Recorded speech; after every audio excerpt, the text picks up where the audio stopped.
Hello everyone, I am the storyteller and I am here to help you today. I know you use this video to fall asleep, so before that, like the video and subscribe to the channel. Also, where are you from and what time are you watching? Now get comfortable and relax. The view was breathtaking, but so was the grip around my throat. I should have known better than to follow strangers off the trail. But hindsight is always 20/20 when you're fighting for your life. It had started as the perfect day for a hike in Yosemite. The sun was shining, the air was crisp, and the trail was quieter than usual. I relished the solitude, the crunch of gravel under my boots, and the occasional chirp of a bird overhead. The world felt right. I'd been walking for about 2 hours when I came across a group of hikers gathered around a map. They were laughing and chatting, their voices carrying on the light breeze.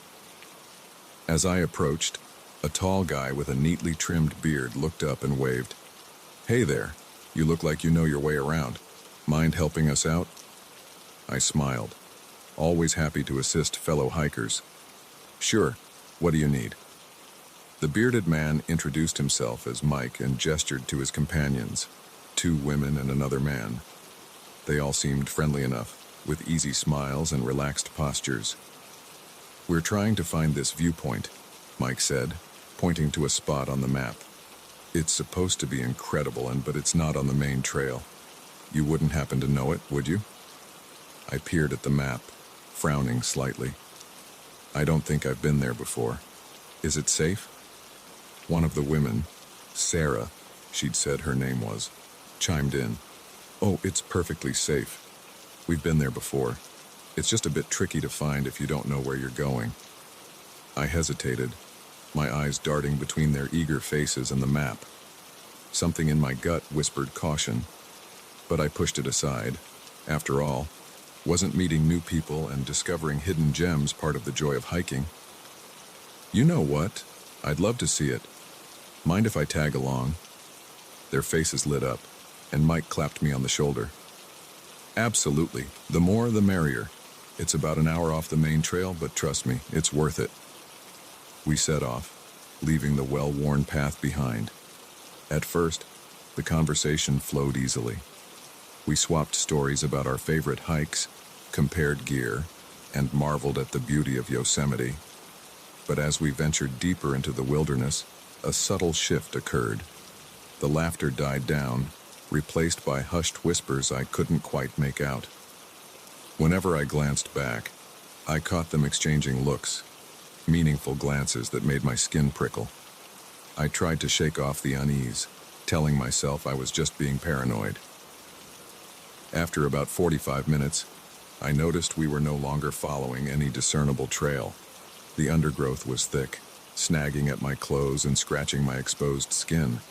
Sweat beaded on my forehead, not just from exertion, but from growing anxiety.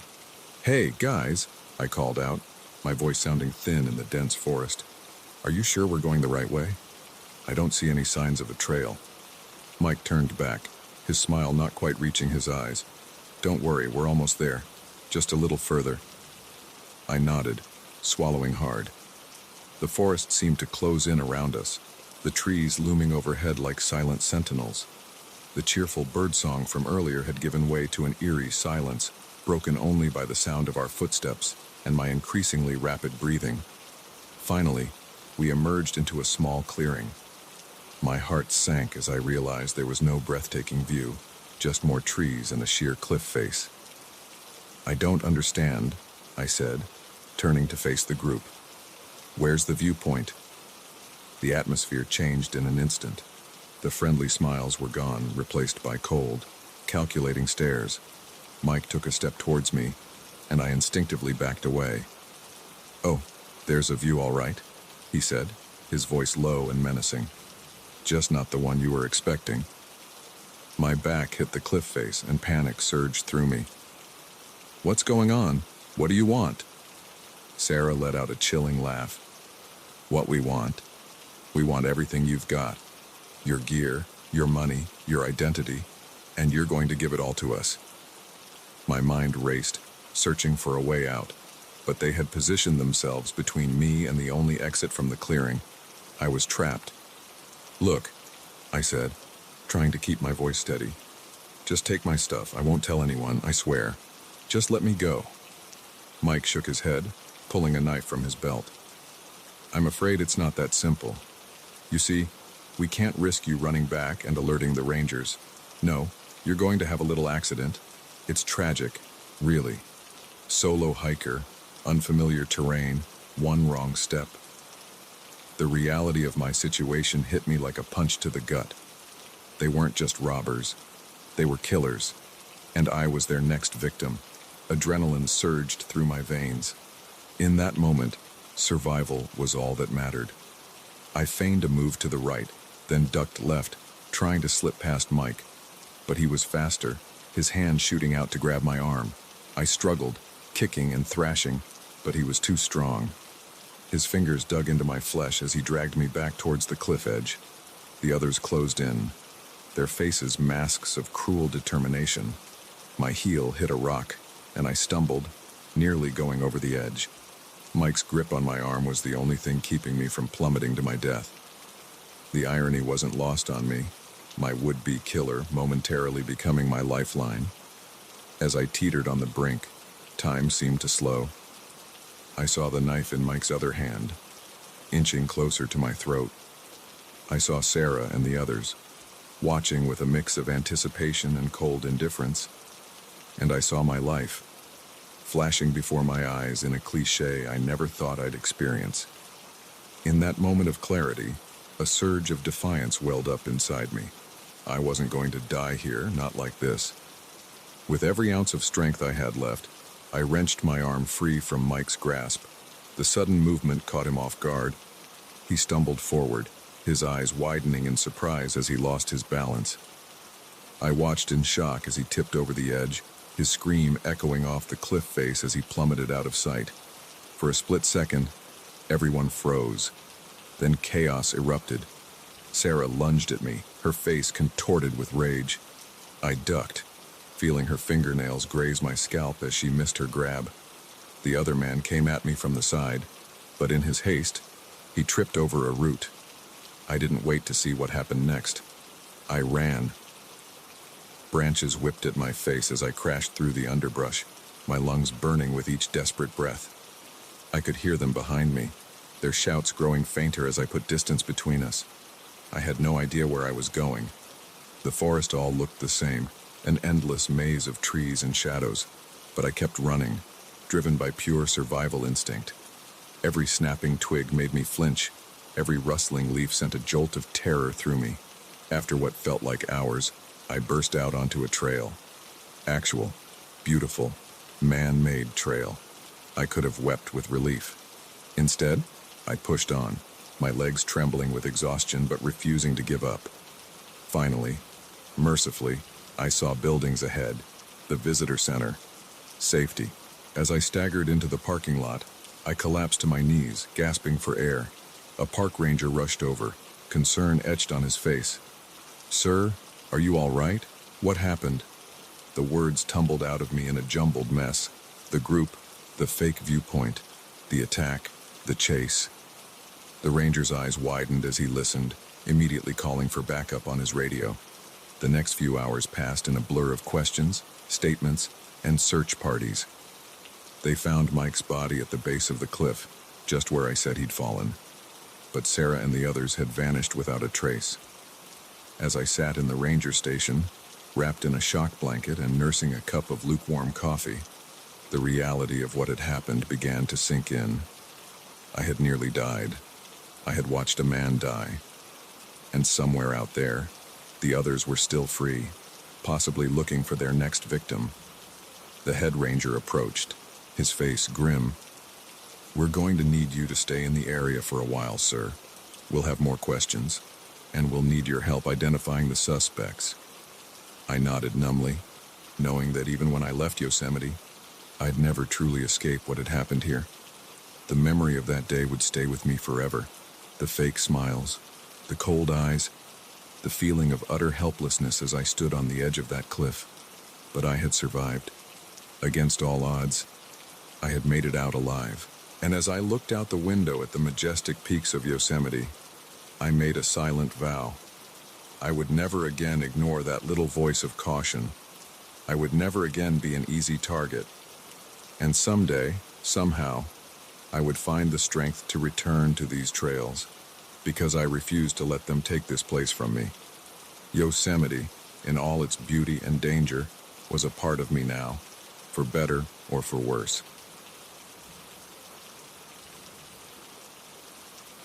The sounds of nature can be soothing, but not when they're footsteps circling your tent at midnight. I never thought I'd fear the wilderness more than any urban jungle, but that night in the forest changed everything. I had always been a bit of a loner, finding more comfort in the rustle of leaves than in the chatter of crowds.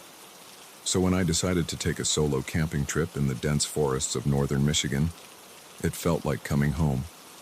The drive up was peaceful, my old Subaru loaded with gear and my spirits high with anticipation. I arrived at the campsite late in the afternoon, the sun already beginning its descent behind the towering pines. The air was crisp, carrying the scent of earth and evergreens. I breathed deeply, feeling the stress of city life melt away with each exhale. Setting up camp was a familiar ritual. I pitched my tent with practiced ease, arranged my cooking gear, and gathered firewood. As darkness fell, I sat by the crackling fire, enjoying a simple meal of instant noodles and canned beans. The stars emerged one by one, painting the sky with a brilliance you never see in the city. I crawled into my tent around 10 p.m., cocooning myself in my sleeping bag. The night sounds of the forest were my lullaby, the soft hooting of an owl, the distant yip of a coyote, the gentle rustle of wind through the trees. I drifted off to sleep, feeling more at peace than I had in months. But peace, I would soon learn, can be shattered in an instant. I'm not sure what woke me at first. Maybe it was a sudden silence, the absence of the usual forest sounds, or maybe it was some primal instinct, sensing a disturbance in the world around me. Whatever it was, I found myself wide awake in the pitch darkness of my tent, every nerve on high alert. Then I heard it. Footsteps, slow, deliberate footsteps, crunching on the leaf litter around my tent. At first, I told myself it was just an animal, a deer, perhaps, or a raccoon scavenging for food. But as the steps continued, circling my tent with eerie precision, I knew this was no forest creature. My heart began to race. Its pounding so loud in my ears I was sure whatever was out there must hear it too. I lay perfectly still, hardly daring to breathe, as the footsteps completed one circuit of my tent, then began another. Minutes stretched into what felt like hours. The footsteps never faltered, never sped up or slowed down, just that steady, maddening pace, round and round and round. Finally, after what must have been the 10th or 11th circuit, the footsteps stopped. The silence that followed was somehow even more terrifying. I strained my ears, trying to detect any sound, any clue as to what was out there. Then, a new sound. A zipper. My blood ran cold as I realized it was the zipper of my backpack, which I'd left outside the tent. Someone was going through my things. I wanted to shout, to scare them off, but fear had frozen my vocal cords. I could only lie there, paralyzed, as I heard the rustling of my belongings being rifled through. After what seemed an eternity, the sounds stopped. Footsteps again, but this time moving away, fading into the forest. I waited, counting my heartbeats, until I could no longer hear anything but the normal sounds of the night. Only then did I allow myself to move, to breathe normally again. My hand shook as I reached for my flashlight. I knew I should look outside, assess the damage, but terror kept me rooted in place. What if they were still out there, waiting? I must have dozed off at some point because the next thing I knew, early morning light was filtering through the tent fabric. Birds were chirping, and a gentle breeze rustled the trees. It all seemed so normal, so peaceful, that for a moment I wondered if the night's events had been just a vivid nightmare. But as I unzipped my tent and stepped outside, Reality came crashing back. My campsite, which I had left neat and orderly the night before, was in disarray. My backpack lay open, its contents strewn across the ground. But that wasn't the most disturbing part. My belongings hadn't just been scattered, they had been arranged. My clothes formed a crude circle around the fire pit. My food supplies were stacked in a neat pyramid, and my hiking boots, which I distinctly remembered leaving by the tent, were now hanging from a tree branch, the laces tied in intricate knots. I stood there, my mind struggling to process what I was seeing. This wasn't just random vandalism or theft. This was something else, something deliberate. A message, perhaps, though its meaning eluded me. I wanted to leave, to pack up and drive away as fast as I could. But as I looked around at my displaced belongings, I realized it would take time to gather everything. And something told me I shouldn't leave anything behind. So I set about putting my campsite back in order, my eyes constantly darting to the surrounding forest, half expecting to see someone watching me from between the trees. Every snapping twig, every rustle of leaves sent a jolt of adrenaline through my system. As I packed, I took inventory. Surprisingly, nothing seemed to be missing. Even my wallet and phone were untouched. This wasn't a robbery then. But if not that, then what? By mid-afternoon, I had everything packed up and loaded into my car. I sat in the driver's seat, key in the ignition, ready to put this place far behind me. But as I was about to start the engine, a thought struck me. What if they followed me? What if they were waiting somewhere along the road, ready to run me off into the ditch? Paranoia, I told myself. Just paranoia. But the seed of doubt had been planted, and it grew roots quickly. I decided to wait until nightfall. Surely, I reasoned, they wouldn't expect me to drive at night. I could slip away under cover of darkness. So I waited, watching the sun sink lower in the sky, painting the forest in shades of orange and red. As beautiful as it was, I couldn't appreciate it. Every shadow seemed to hide a threat, every movement in the undergrowth a potential attacker. As darkness fell, the forest came alive with night sounds. But now, instead of finding them soothing, each noise set my nerves on edge. Was that really just an owl hooting, or some kind of signal? Did that rustling sound like footsteps, or was it just the wind?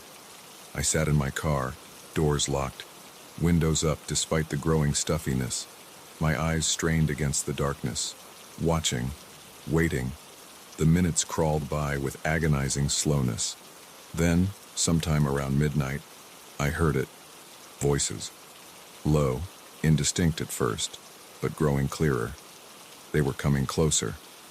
I slouched down in my seat, praying that the darkness would hide me. The voices grew louder. 2, maybe 3 people. They were talking in hushed tones, but their words carried in the still night air. Should be here somewhere. Left in a hurry. Might still be watching. My breath caught in my throat. They were looking for me. The voices were alarmingly close now. I could see flashlight beams sweeping across the trees, coming nearer to my hiding spot. I closed my eyes as if by not seeing them, they wouldn't see me. A light passed over the car. I heard a sharp intake of breath. Then, over here, I found something. This was it. Fight or flight time. And flight was winning. I jammed the key into the ignition and turned it. The engine roared to life, startlingly loud in the quiet forest. I threw the car into drive and stomped on the gas pedal. The tires spun on the loose dirt before finding purchase. The car leapt forward, headlights illuminating 3 startled faces before they dove out of the way. I caught a glimpse of wide eyes, pale faces, dark clothing. Then they were behind me, and I was racing down the narrow dirt road, branches scraping against the sides of my car. I drove like a mad woman, taking turns too fast, bouncing over ruts in the road. I half expected to see headlights in my rearview mirror, but there was only darkness behind me. It wasn't until I hit the main highway that I allowed myself to breathe normally again. I drove through the night, watching the miles tick by on the odometer, putting as much distance between myself and that forest as I could. As the first light of dawn broke the horizon, I finally felt safe enough to pull over at a rest stop. My hands were shaking as I turned off the engine. I sat there for a long time, watching the sky lighten, trying to make sense of what had happened. Who were those people? What did they want? Why did they arrange my belongings in that strange way? I had no answers, only questions that I knew would haunt me for a long time to come. One thing was certain: my days of solo camping were over. The peace I once found in solitude had been shattered, replaced by a wariness I knew would never fully go away. As I pulled back onto the highway, heading home, I glanced at the forest one last time in my rearview mirror. It looked peaceful, inviting even in the early morning light.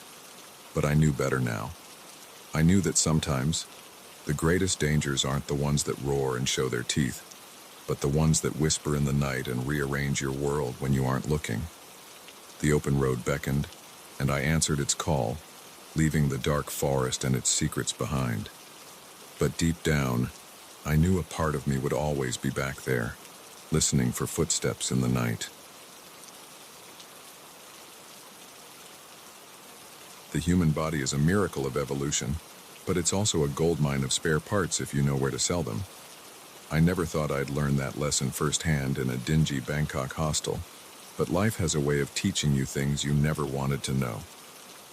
I'd always dreamed of backpacking through Southeast Asia. The allure of ancient temples, bustling markets, and pristine beaches had called to me for years. So when I finally saved up enough money and vacation days, I packed my bags and boarded a plane to Thailand, my heart full of excitement and my head filled with visions of adventure. Bangkok was my first stop. The city was a sensory overload, the pungent smell of street food mingling with exhaust fumes, the cacophony of tuk-tuks and street vendors, the press of bodies in the crowded streets. It was exhilarating and overwhelming all at once. I checked into a hostel in the Khao San Road area, a popular spot for backpackers. The place was cheap and cheerful, with peeling paint on the walls and a communal bathroom that had seen better days. But it had a certain charm, and the common area buzzed with the energy of young travelers from all over the world. That's where I met Sarah. She was sitting alone, nursing a Chang beer and scrolling through her phone. Something about her caught my eye. Maybe it was the way she seemed both part of the scene and separate from it. I struck up a conversation, and we hit it off immediately. Sarah was from Australia, taking a gap year before starting university. She had an easy laugh and a wealth of stories from her travels. We spent the evening swapping tales and making plans to explore the city together the next day. As we parted ways for the night, Sarah gave me a warm smile. "Get some rest," she said. "Tomorrow's going to be an adventure." I had no idea how right she was, or how wrong. The next morning, I woke up feeling groggy. My head was pounding, and my mouth felt like it was stuffed with cotton. I chalked it up to jet lag and maybe one too many beers the night before. But as I tried to sit up, I realized something was terribly wrong. My limbs felt heavy, unresponsive. The room spun around me, and waves of nausea washed over me. Panic began to set in as I realized I couldn't move. I tried to call out, but my voice came out as a weak croak. The world around me faded in and out of focus. I caught glimpses of unfamiliar surroundings, bare concrete walls, a flickering fluorescent light. This wasn't my hostel room. Then I saw a face looming over me. It took me a moment to recognize Sarah, but when I did, my blood ran cold. Her warm smile was gone, replaced by a cold, calculating look that sent shivers down my spine. "Good, you're awake," she said, her voice devoid of the friendliness from the night before. "I don't try to move. The drugs will wear off soon, but not soon enough for you to cause any trouble." Drugs. My mind reeled, trying to piece together what was happening. Had she slipped something into my drink last night? Where am I?" I managed to croak out. "What's going on?" Sarah's laugh was hollow, mirthless. "You're about to make a very valuable contribution to society," she said. "Well, to certain members of society who can afford it anyway. As the fog in my brain began to clear, the horror of the situation started to sink in. This wasn't a robbery or a kidnapping for ransom.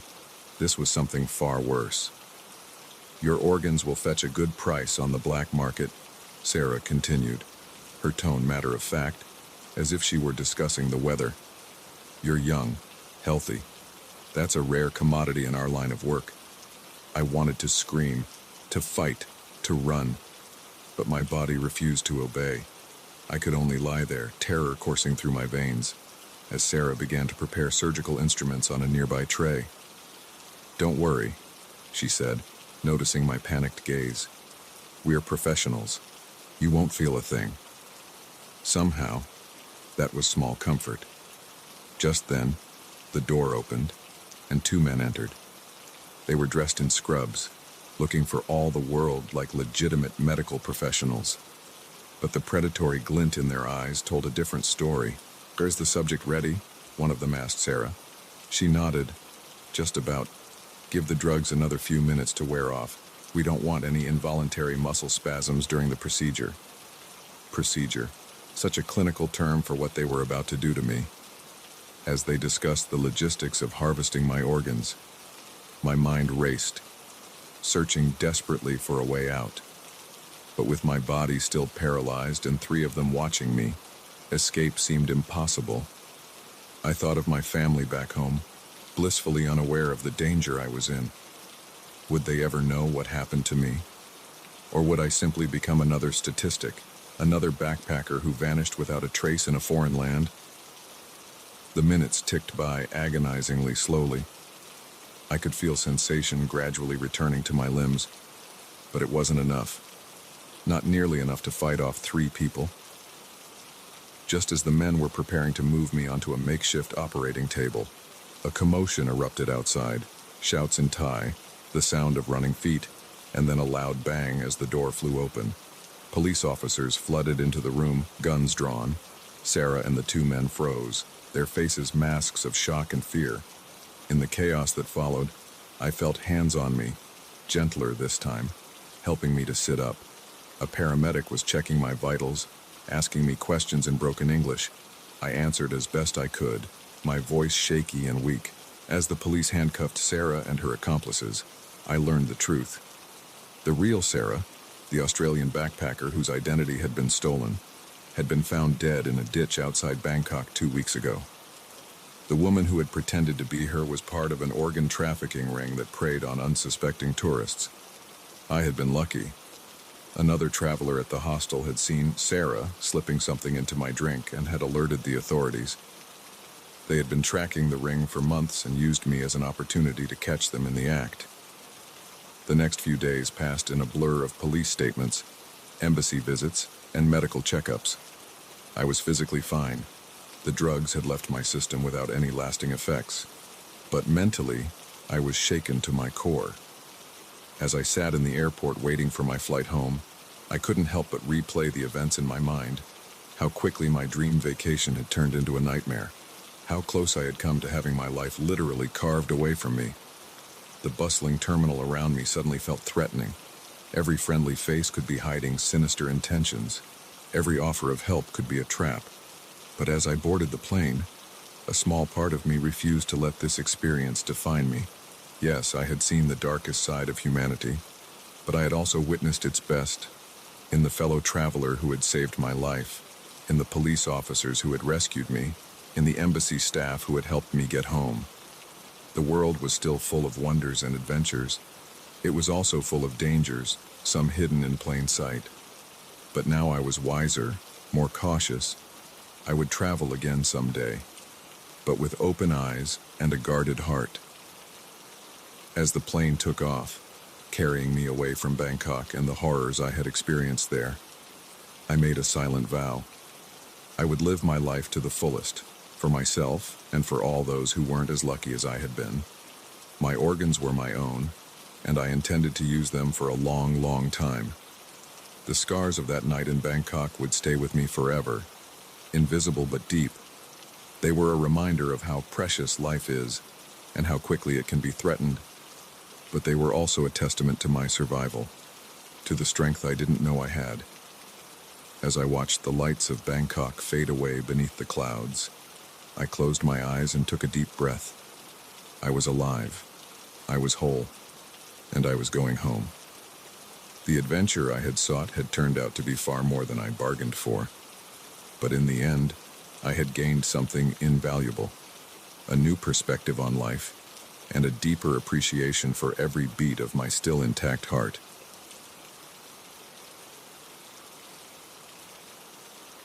They say no good deed goes unpunished. I never truly understood that saying until I picked up a hitchhiker on a lonely stretch of highway. What started as an act of kindness turned into a nightmare that would haunt me for years to come. It was the third day of my cross-country road trip. I had always dreamed of driving from coast to coast, taking in the changing landscapes and experiencing the heart of America. The open road beckoned, and I answered its call with enthusiasm.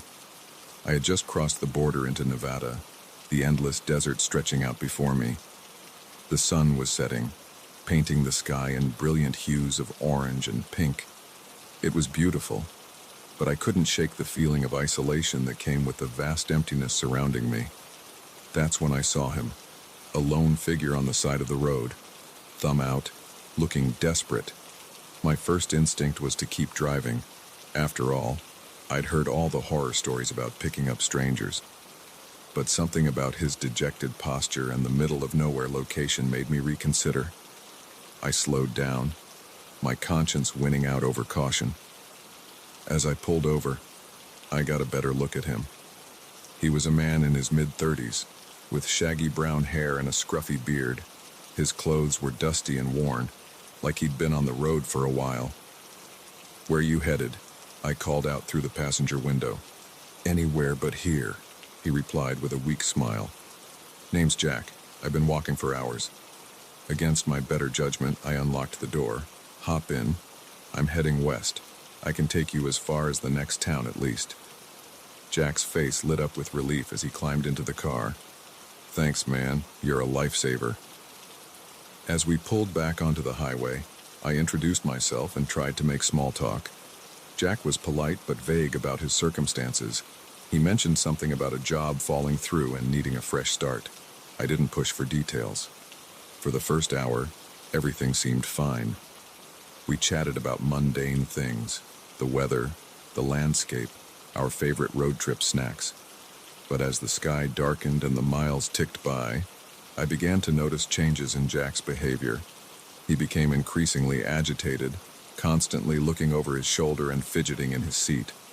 His responses to my questions became shorter, almost curt. The easy rapport we had established earlier evaporated, replaced by a tension I couldn't quite explain. "You okay?" I asked, glancing over at him. "We can stop if you need a break." Jack's head snapped towards me, his eyes wild. "No, no stops. We need to keep moving." The intensity in his voice made me grip the steering wheel tighter. Something was definitely off. "Look, man," I said, trying to keep my voice calm. "I think maybe this is far enough. There's a gas station coming up. I can drop you off there." That's when everything went sideways. In a flash, Jack pulled out a knife. The blade glinted in the dim light of the dashboard. My heart leapt into my throat. "Keep driving," he growled, all pretense of friendliness gone. "And don't even think about trying anything stupid." My mind raced. How had I been so naive? I should have trusted my initial instincts. Now I was trapped in a car with an armed, unstable stranger, miles from anywhere. "What do you want?" I managed to ask, my voice shaking. "I don't have much money, but you can have it all." Jack laughed, a harsh, humorless sound. "This isn't about money. I need to get away, far away, and you're my ticket out of here." As the reality of the situation sank in, I felt a cold sweat break out on my forehead. This wasn't a simple robbery. I was being kidnapped. "Listen," I said, desperately trying to reason with him. "Whatever trouble you're in, this isn't the way to handle it. Let me help you. We can go to the police." "Shut up," Jack shouted, pressing the knife closer to my side. "Just drive. I'll tell you where to go." For the next few hours, we drove in tense silence, broken only by Jack's occasional directions. He had me turn off the main highway onto smaller, less traveled roads. With each mile, we drove deeper into the desert, farther from civilization and any hope of rescue. My mind raced, trying to think of a way out of this nightmare. Could I overpower him? Crash the car? Each option seemed more desperate and dangerous than the last. As dawn broke, painting the desert in pale light, Jack finally spoke again. "Pull over here." We were in the middle of nowhere, surrounded by nothing but sand and scrub brush. My heart pounded as I brought the car to a stop. Was this where it would end?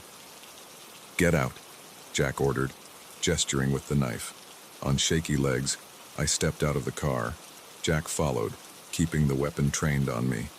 "Start walking," he said, nodding towards the expanse of desert. "You're just going to leave me out here?" I asked, disbelief and fear warring in my voice. Jack's eyes were cold. "You should have minded your own business. Now walk." I took a few steps, my mind whirling. I couldn't just let him take my car and leave me stranded in the desert. I'd die out here. In that moment, fueled by desperation and adrenaline, I made a decision. I spun around and lunged at Jack, catching him off guard. We grappled, the knife between us, each fighting for control. I felt a sharp pain in my side but ignored it, focusing all my energy on wrenching the knife away.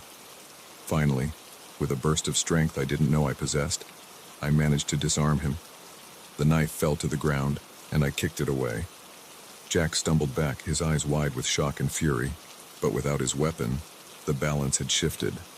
I saw fear replace the anger in his eyes. "It's over," I panted, my side throbbing where the knife had grazed me. "We're going to the police, now." But Jack had other ideas.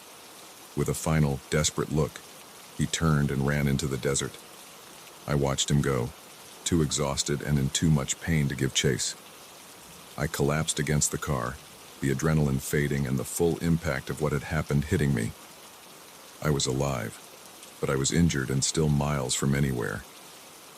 With trembling hands, I checked my phone. No signal, of course. I was on my own. I got back in the car, wincing at the pain in my side. It wasn't too deep, but it was bleeding steadily. I found an old t-shirt in my bag and pressed it against the wound. As I started the engine, I looked out at the vast desert. Somewhere out there, Jack was running, though I couldn't imagine he'd get far in this unforgiving landscape. Part of me felt guilty for leaving him, but self-preservation won out. I needed to get help, for myself, and to alert the authorities about Jack. I drove for what felt like hours, the pain in my side a constant reminder of how close I'd come to a much worse fate. Finally, blessedly, I saw signs of civilization, a small town shimmering in the distance like a mirage. I pulled into the first gas station I saw, relief washing over me as I spotted a payphone. Within minutes, the police and an ambulance were on their way. As I sat in the back of the ambulance, being treated for my wound, I gave my statement to the police. They assured me they would search for Jack, though given the vastness of the desert, I wasn't optimistic about their chances of finding him. In the days that followed, as I recovered in a local hospital, I learned more about Jack. He was wanted in 3 states for a string of violent crimes. I had unwittingly picked up a dangerous fugitive. The police praised me for my bravery, but I didn't feel brave. I felt foolish for having put myself in that situation in the first place. The road trip I had dreamed about for so long had turned into a nightmare I couldn't wait to wake up from. As I was discharged from the hospital, the doctor gave me a stern look. "You're lucky," he said. "A few inches deeper, and that knife would have hit something vital. Be more careful who you let into your car in the future." I nodded, knowing I had learned that lesson the hard way. My cross-country adventure was over. All I wanted now was to go home, to sleep in my own bed, and try to forget the terror of those hours in the desert with Jack. But as I boarded the plane that would take me back east, I knew forgetting wouldn't be easy. The scars, the both physical and emotional, would serve as a constant reminder of that night. The vast openness of the American West, which had once filled me with wonder, now seemed ominous and threatening. The kindness I had always prided myself on had nearly cost me my life. Yet, as the plane took off, I found myself looking down at the patchwork landscape below with a mix of emotions. Fear, certainly, but also a newfound respect for the unpredictability of life and the strength I had discovered within myself. I had set out on this trip looking for adventure and self-discovery. I had found both, though not in the way I had expected. The road had tested me, pushed me to my limits, and shown me what I was capable of when my back was against the wall.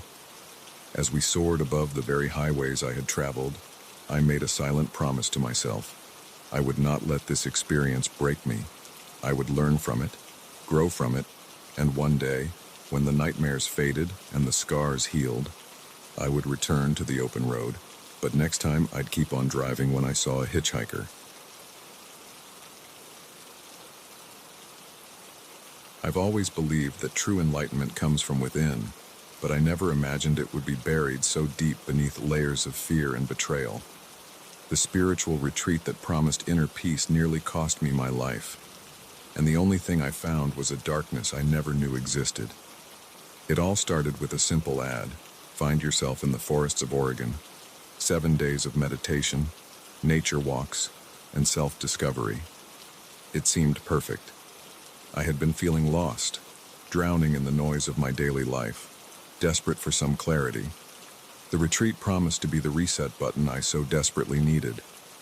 I arrived at the secluded location on a crisp autumn morning. The air was thick with the scent of pine, and a light mist hung over the forest, giving everything an ethereal quality. It felt magical, like I had stepped into another world. Our group was small, just 10 of us, all seeking something we couldn't quite define. We were greeted by Martin, our guide for the week. He had a calm demeanor and spoke with a soft, reassuring voice that immediately put me at ease. His eyes, though, were intense, almost piercing, as if he could see right through to your soul. "Welcome," he said, his arms spread wide. "You've taken the first step on a journey of transformation. Here, you will shed your old selves and be reborn." Looking back, I should have recognized the red flag in those words. But at the time, it sounded exactly like what I needed to hear. The first few days were everything I had hoped for. We meditated at dawn, took long walks through the forest, and shared our thoughts and feelings in group sessions. Martin led us through exercises designed to break down our emotional barriers and connect with our true selves. But as the days wore on, I began to notice subtle changes.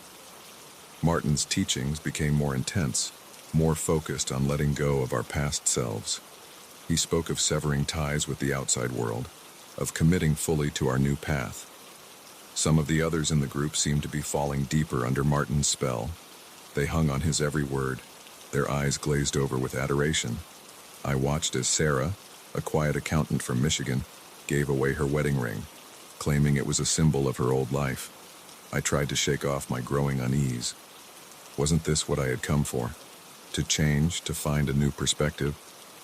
But something in my gut told me this wasn't right. On the 5th night, Martin announced we would have a special ceremony. "Tonight," he said, his eyes gleaming in the firelight, "we will transcend the physical and touch the divine." We gathered in a clearing deep in the forest. The moon was full, casting an eerie glow over the proceedings. Martin began to chant in a language I didn't recognize, and the others joined in. The sound rose and fell, hypnotic and unsettling. Then Martin produced a small vial of liquid. "This," he said, "will help us see the truth. It will open our minds to the universe." He began to pass the vial around. I watched as, one by one, my fellow retreatants drank without hesitation. When it came to me, I hesitated. Martin's eyes locked onto mine, challenging, almost threatening. I pretended to drink, holding the liquid in my mouth and spitting it out when no one was looking. Almost immediately, I could see the effects on the others. Their eyes glazed over, and they began to sway to some unheard rhythm. Martin started talking about shedding our old selves, about being reborn, but his words had taken on a sinister edge. He spoke of sacrifice, of leaving behind not just our old lives, but our old bodies. As I watched in horror, two of the men in our group began to lead Sarah towards a crude altar they had constructed. She went willingly, a beatific smile on her face. Martin raised a knife, its blade glinting in the moonlight. In that moment, I knew I had to act. I couldn't just stand by and watch this happen, but I was outnumbered, and they were in some kind of trance. I needed help. I slipped away while they were distracted, my heart pounding so hard I was sure they would hear it. I ran through the forest, branches whipping at my face, roots threatening to trip me at every step. I had no idea where I was going, only that I needed to get away, to find help. After what felt like hours, I stumbled upon a small creek. I followed it, hoping it would lead me to civilization. The forest was alive with night sounds, every snapping twig making me jump. I kept looking over my shoulder, sure that at any moment I would see Martin or one of his followers pursuing me. Finally, I saw lights through the trees, a small town, a beacon of hope in the darkness. I burst out of the forest onto a quiet street, probably looking like a madwoman, dirty, disheveled, wild-eyed with fear. I found a diner that was still open and burst in, gasping for breath. The few patrons looked up in shock. "Please," I managed to say between gulps of air. "I need help. There are people in danger." The waitress, bless her heart, didn't hesitate. She called the police immediately. As we waited for them to arrive, she sat me down, brought me water, and listened as I poured out my story. I could see the disbelief in her eyes, but to her credit, she didn't dismiss me. When the police arrived, I told them everything. About Martin, the retreat, the ceremony. I could tell they were skeptical, but something in my desperate plea must have convinced them to at least check it out. They asked me to lead them back to the retreat site. The journey back through the dark forest was terrifying, every shadow seeming to hide a threat. But with the solid presence of the officers beside me, I found the strength to go on. We reached the clearing just as dawn was breaking, but it was empty. The altar was gone. The fire, nothing but cold ashes. There was no sign of Martin or any of the others. The police searched the area thoroughly, but found nothing to corroborate my story.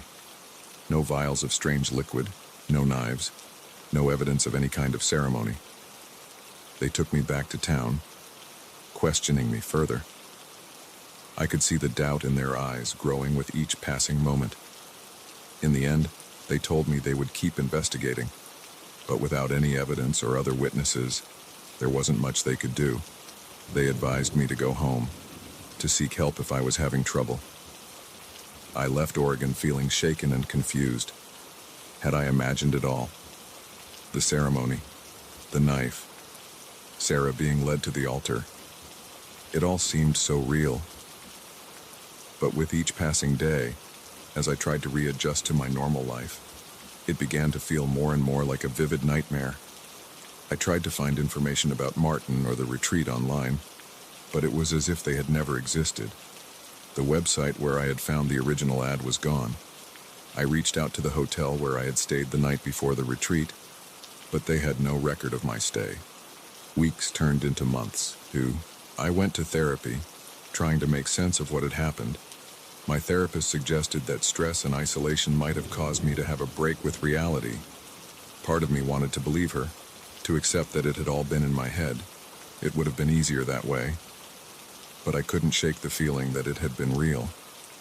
The fear I had felt that night in the forest was too visceral, too raw to have been imagined. And sometimes, late at night, I would wake up in a cold sweat, sure that I could hear Martin's voice chanting in that strange language. I never went on another spiritual retreat. The peace and clarity I had sought in those woods continued to elude me. Instead, I was left with a constant sense of unease, a feeling that the world was not what it seemed. Every time I saw a missing persons report, I wondered if they too had gone seeking enlightenment and found something far darker. I thought about Sarah, about the others in the group. Where were they now? Had they been reborn as Martin had promised? Or had they met a far more sinister fate? In the end, the experience changed me, but not in the way I had hoped when I first saw that ad. I learned that sometimes the greatest dangers come not from the outside world, but from our own desperate desire to believe in something, anything that promises to give our lives meaning. I still meditate sometimes, still seek moments of peace and clarity, but I do it on my own terms now, wary of anyone who claims to have all the answers. The forest that had once seemed so full of promise now feels threatening, hiding secrets I'm not sure I want to uncover. And sometimes, when the wind whispers through the trees, I could swear I hear Martin's voice calling me back to that clearing, promising rebirth. But I know now that some offers are too good to be true, and some journeys of self-discovery lead to places from which there is no return. The engine of my van had never sounded so loud as it did that night, when its gentle purr threatened to become my death knell. I'd always thought the danger in camping came from wild animals or the elements, not from the hunters who stalk human prey. I'd been on the road for 3 months, living out of my converted van, chasing the dream of freedom and adventure that so many of us yearn for. The idea was simple: work remotely, travel the country, and live life on my own terms. No rent, no roots, just the open road and endless possibilities. That particular evening, I'd found what I thought was the perfect spot for some stealth camping. It was a secluded clearing off a rarely used Forest Service road in Northern California. The towering redwoods created a natural canopy, their ancient presence making me feel small and insignificant in the best possible way. I went through my usual routine, parking the van, setting up my portable solar panel, and preparing a simple dinner on my camping stove. As the sun dipped below the horizon, painting the sky in brilliant hues of orange and pink, I sat in my folding chair, nursing a beer and feeling utterly at peace. If only I'd known then how quickly peace can shatter. The first hint that something was amiss came around midnight. I'd been asleep for a couple of hours when a sound jolted me awake. At first I couldn't place it, a rhythmic crunching that seemed out of place in the quiet forest. Then I realized footsteps, multiple sets of footsteps, moving with purpose. My heart rate quickened as I peered out the small window of my van. The moon was full, casting an eerie glow over the clearing. That's when I saw them. 3 men, dressed in dark clothing, carrying what looked like rifles. They were moving slowly, deliberately, scanning the area as if searching for something or someone. Fear gripped me as I realized the gravity of the situation. These weren't park rangers or fellow campers. The way they moved, the weapons they carried, these men were hunters, and I had a sickening feeling that I was their prey. I ducked down, praying they hadn't seen me. My mind raced, trying to piece together what was happening. Had I unknowingly camped on private property? Was this some kind of militia patrol, or was it something even more sinister? The footsteps grew closer, and I heard low voices murmuring. I couldn't make out the words, but the tone was clear. These men meant business. I held my breath, willing my heart to stop pounding so loudly in my chest. A beam of light swept across my van, and I froze. Had they spotted me? I heard one of the men say something, and the footsteps changed direction. Moving away from my vehicle, I allowed myself a small sigh of relief. But I knew I wasn't out of danger yet. For what felt like hours, I remained still, listening intently to every sound. The men seemed to be patrolling the area, their footsteps fading and then returning at regular intervals. I was trapped, unable to start the van and drive away without alerting them to my presence. As the night wore on, my mind conjured up increasingly terrifying scenarios. What if they were human traffickers, looking for lonely travelers to abduct? Or maybe they were part of some dark web hunting game, where unsuspecting campers became unwilling participants in a deadly sport. Each time their footsteps neared my van, I held my breath, certain that this would be the moment they discovered me. But each time they passed by, continuing their patrol, it was a twisted game of cat and mouse, and I was the mouse who didn't even know the rules. Around 3 a.m., I heard a new sound, the low rumble of an engine in the distance. The footsteps quickened, moving away from my van. I chanced to look out the window and saw the men converging on a dirt road at the edge of the clearing. A few moments later, a large truck appeared, its headlights off. The men gathered around the truck, and I strained to hear their conversation. I caught fragments: shipment, border, payment, that painted a disturbing picture. These weren't just any criminals. I had stumbled into the middle of a major smuggling operation. For the next hour, I watched as they unloaded crates from the truck, carrying them deeper into the forest. I didn't know what was in those crates, and I didn't want to know. All I knew was that I needed to get out of there, and fast. But how? My van was my only means of escape, but starting the engine would immediately give away my position. I was outnumbered and unarmed. My only hope was to somehow slip away unnoticed. I formulated a plan, risky as it was. I would wait until they made another trip into the forest with their crates. Then, I would push my van as far as I could with the engine off, hoping to get enough momentum to coast down the slight incline of the Forest Service road. Once I was far enough away, I'd start the engine and floor it. It was a desperate plan, but it was all I had. The next time the men disappeared into the trees, I made my move. With shaking hands, I quickly packed up my essential belongings into a backpack, just in case I had to abandon the van and flee on foot. Then, as quietly as I could, I opened the driver's side door. The hinges creaked, the sound impossibly loud in the quiet forest. I froze, certain I'd been discovered. But no shouts came, no running footsteps. Taking a deep breath, I slipped out of the van and moved to the back. Pushing a 2-ton vehicle is no easy feat, especially when you're trying to do it silently. Every muscle in my body strained as I leaned into the van, willing it to move. For a heart-stopping moment, it didn't budge. Then, slowly, agonizingly, it began to roll.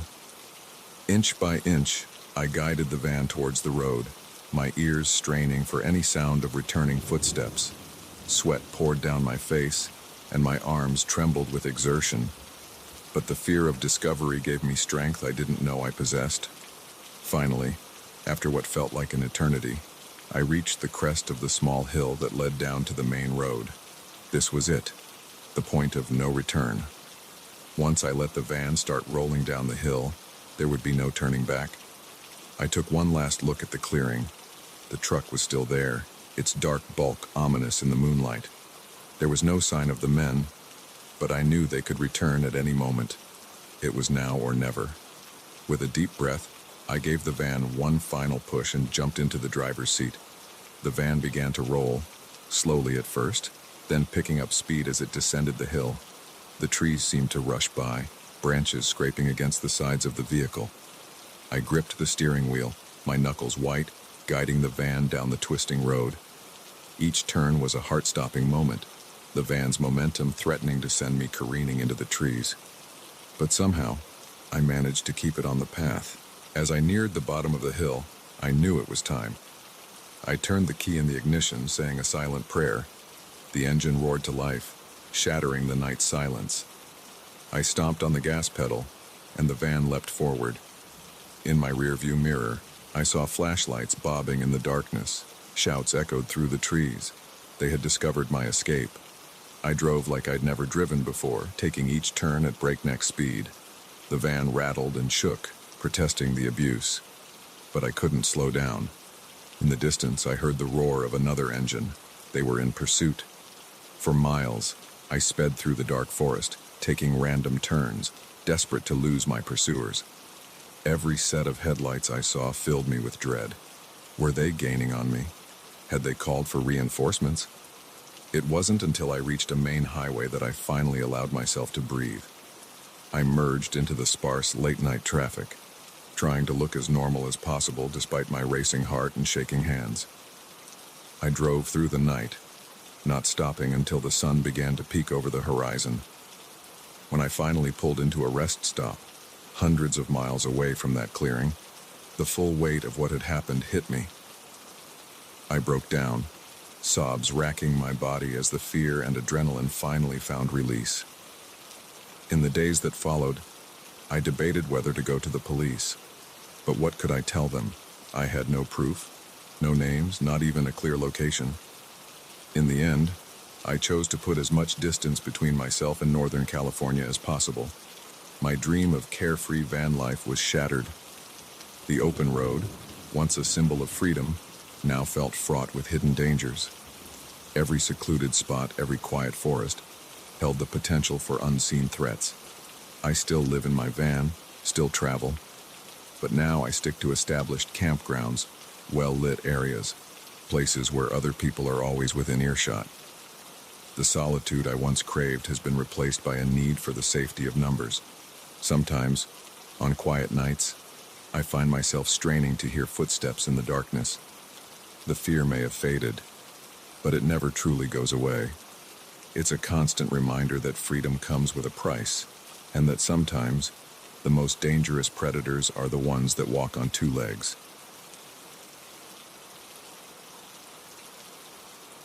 The Swiss Alps are breathtaking, they say. What they don't tell you is how quickly that beauty can turn deadly when you're lost, alone, and being hunted by someone you thought was a friend. I'd always dreamed of hiking in the Swiss Alps, the majestic peaks, the pristine lakes, the crisp mountain air. It all called to me. So when I finally had enough savings and vacation time, I didn't hesitate. I packed my bags, flew to Switzerland, and set out on what I thought would be the adventure of a lifetime. The first few days were everything I'd imagined and more. The trails were challenging but rewarding, each bend revealing vistas more stunning than the last. I'd opted to hike solo, relishing the solitude and the chance to move at my own pace. In the evenings, I'd chat with other hikers at the mountain huts, sharing stories and tips before retiring to my bunk. It was on the fourth day that I met Lucas. I was taking a break, perched on a rock and admiring the view of a glacier in the distance, when he approached. He was about my age, with a friendly smile and an easygoing demeanor that immediately put me at ease. "Quite a view, isn't it?" he said, his English tinged with a slight German accent. We struck up a conversation, and I learned he was from Munich, taking some time off to explore the Alps. He seemed knowledgeable about the area and even gave me some tips on the best trails to take. As we talked, I found myself warming to Lucas. It was nice to have some company after days of solitary hiking. When he suggested we hike together for a while, I agreed without hesitation. We set off, with Lucas leading the way. He told me he knew a shortcut that would take us to a spectacular viewpoint off the main trail. I hesitated for a moment. I'd always been taught to stick to marked paths, but Lucas assured me it was safe. "I've been here many times," he said with a confidence that quelled my doubts. "Trust me, it's worth it." So I followed him, leaving the well-trodden path behind. At first, everything seemed fine. The route was more challenging, picking our way over loose rocks and through dense underbrush. But Lucas navigated it with ease. As we climbed higher, the landscape became more rugged. The friendly chatter that had filled our first hours together dwindled, replaced by the sound of our labored breathing in the thin mountain air. It was then that I started to notice little things that didn't quite add up. Lucas's gear, which I had initially thought was top-notch, showed signs of wear that seemed inconsistent with his claims of being an experienced hiker. And some of the landmarks he pointed out didn't match what I remembered from my map. A seed of unease planted itself in my mind, growing with each step we took further from the main trail. But I pushed the feeling aside, telling myself I was being paranoid. As the sun began to dip towards the horizon, painting the mountains in shades of gold and pink, I realized we should have reached the viewpoint by now. When I mentioned this to Lucas, his demeanor changed. The friendly smile vanished, replaced by a tightness around his eyes. "We're almost there," he said, his tone clipped. "Just a bit further." but a bit further, turned into another hour of hiking and still no viewpoint. The beautiful sunset had given way to twilight, and a chill was settling into the air. That's when I decided enough was enough. "Lucas," I said, stopping in my tracks, "I think we should head back. It'll be dark soon, and we're not prepared for night hiking." He turned to face me, and the look in his eyes made my blood run cold. Gone was any pretense of friendliness. His gaze was hard, calculating. "We're not going back," he said, his voice low and menacing. In that moment, I knew I was in serious trouble. My mind raced, trying to make sense of the situation. Who was Lucas really? What did he want? "What's going on?" I asked, fighting to keep my voice steady. "Why are we out here?" Lucas laughed, a harsh sound that echoed off the surrounding rocks. "You tourists are all the same, so trusting, so naive. Did you really think I was just some friendly hiker?" He took a step towards me, and I instinctively backed away. "Your gear alone is worth a small fortune, and I'm betting you've got cash, credit cards, all sorts of valuable things in that backpack of yours." The reality of the situation hit me like an avalanche. I wasn't just lost in the mountains, I was being robbed, and possibly worse. "Take it," I said, shrugging off my backpack. "Take everything. Just let me go." But Lucas shook his head. "It's not that simple. You've seen my face. You could identify me." Fear, cold and paralyzing, washed over me. This wasn't just a robbery. Lucas had never intended for me to make it off this mountain. In that moment of realization, survival instinct kicked in. Without thinking, I threw my backpack at Lucas as hard as I could. It caught him off guard, hitting him squarely in the chest. As he stumbled, I turned and ran. I had no idea where I was going. The trail, if you could call it that, was barely visible in the fading light, but I ran anyway, fueled by pure adrenaline. Behind me, I could hear Lucas cursing, his footsteps pounding as he gave chase. The terrain was treacherous. Loose rocks skittered under my feet, threatening to send me tumbling down the steep slope. Branches whipped at my face as I crashed through undergrowth. But I didn't slow down. Lucas's voice echoed behind me, sometimes sounding closer, sometimes further away. The mountains played tricks with the sound, making it impossible to tell where he was. As full darkness fell, my flight became even more dangerous. I could barely see where I was putting my feet. More than once, I nearly went over the edge of a drop-off, catching myself at the last second. I don't know how long I ran. Time lost all meaning in that nightmarish chase. My lungs burned, my legs ached, but still I pushed on, because I knew that to stop was to die. Eventually, I stumbled upon a small cave, little more than a hollow in the rock face. Desperate for a moment to catch my breath, I squeezed inside. The space was tight, barely big enough for me to curl up in, but it offered a moment of refuge. As I huddled there, trying to quiet my ragged breathing, I heard Lucas pass by. He was muttering to himself, his voice a mix of anger and frustration. I held my breath, praying he wouldn't discover my hiding spot. For hours, I remained in that cave, too terrified to move. Every sound, the wind whistling through the rocks, small animals scurrying about, made me flinch. I was sure that at any moment, Lucas would find me. As the first light of dawn began to filter through the mountains, I finally dared to emerge from my hiding place. My body protested, stiff from hours of being cramped in one position. But I knew I couldn't stay there. I had no idea where I was. Without my backpack, I had no map, no water, no food. I was utterly lost in one of the most unforgiving environments on Earth. But I was alive, and that was something. I picked a direction and started walking, hoping to find my way back to a marked trail. Every shadow made me jump. Every snapping twig had me looking over my shoulder. The beautiful mountains that had so enchanted me just days ago now seemed menacing, hiding potential dangers around every boulder. It was late afternoon when I heard the most beautiful sound I've ever heard, the whir of helicopter blades. Search and rescue had been called, probably when I failed to check in at the next mountain hut as planned. As the helicopter landed in a small clearing, I broke down in tears of relief. The rescue team was shocked at my condition, dehydrated, exhausted, covered in cuts and bruises. When I told them my story, they immediately radioed for the police. In the following days, as I recovered in a hospital in Zurich, I learned more about Lucas. He wasn't German at all, but a local man with a long history of petty crime. He had been preying on solo hikers for months, but had always managed to evade capture. They found my backpack, along with several others, stashed in a remote cave. But of Lucas himself, there was no sign. He had vanished into the mountains as if he'd never existed. I flew home a week later. My dream hiking trip turned into a nightmare. The physical wounds healed quickly, but the emotional scars ran deep. For months, I jumped at every unexpected sound, saw threats in every friendly stranger. It's been years now, and I've slowly regained my love for hiking and the outdoors. But I never hike alone anymore, and I never, ever leave the marked trails.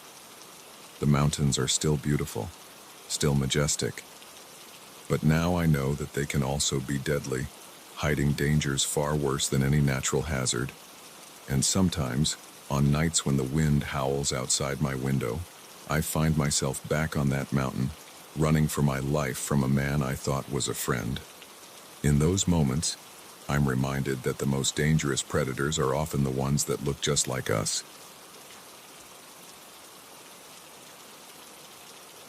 The taste of freedom is sweetest when it's been ripped away from you. I never truly appreciated that until I found myself behind bars in a foreign land, desperately trying to prove my innocence in a system designed to presume guilt. It was supposed to be a routine business trip to Moscow. As a senior executive for a multinational tech company, I'd made dozens of similar journeys. Fly in, close the deal, fly out, simple, efficient, and usually quite boring. This time, however, would be anything but routine. The first few days went smoothly. Meetings were productive, the local team was enthusiastic, and it looked like we were on track to finalize a major contract. To celebrate our progress, Victor, one of the company's executives, invited me to dinner at an upscale restaurant. The food was excellent, the vodka flowed freely, and the conversation was engaging. Victor was particularly interested in our company's latest innovations. In retrospect, perhaps a bit too interested. But in the moment, buoyed by good food and alcohol, I thought nothing of it. I even showed him some confidential documents on my tablet, eager to impress our potential partners. As we parted ways that night, Victor shook my hand warmly. "To a successful partnership," he said, his smile not quite reaching his eyes. I should have noticed that, should have sensed something was off. But I was too caught up in the euphoria of a deal nearly closed. The next morning, I was jolted awake by loud banging on my hotel room door. Before I could fully register what was happening, the door burst open and several police officers stormed in, shouting in rapid-fire Russian. Confused and still half asleep, I didn't resist as they roughly handcuffed me and began searching the room. One of them held up my tablet, saying something that sounded accusatory. Another officer thrust a document in my face, an arrest warrant, though I couldn't read the Cyrillic script. "What's going on?" I asked, my voice shaking. There must be some mistake.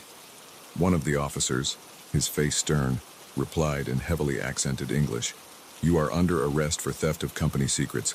Come with us now." My mind reeled. Theft? Company secrets? This had to be a misunderstanding. But as they led me out of the hotel in handcuffs, the seriousness of the situation began to sink in. Passers-by stared, some taking photos with their phones.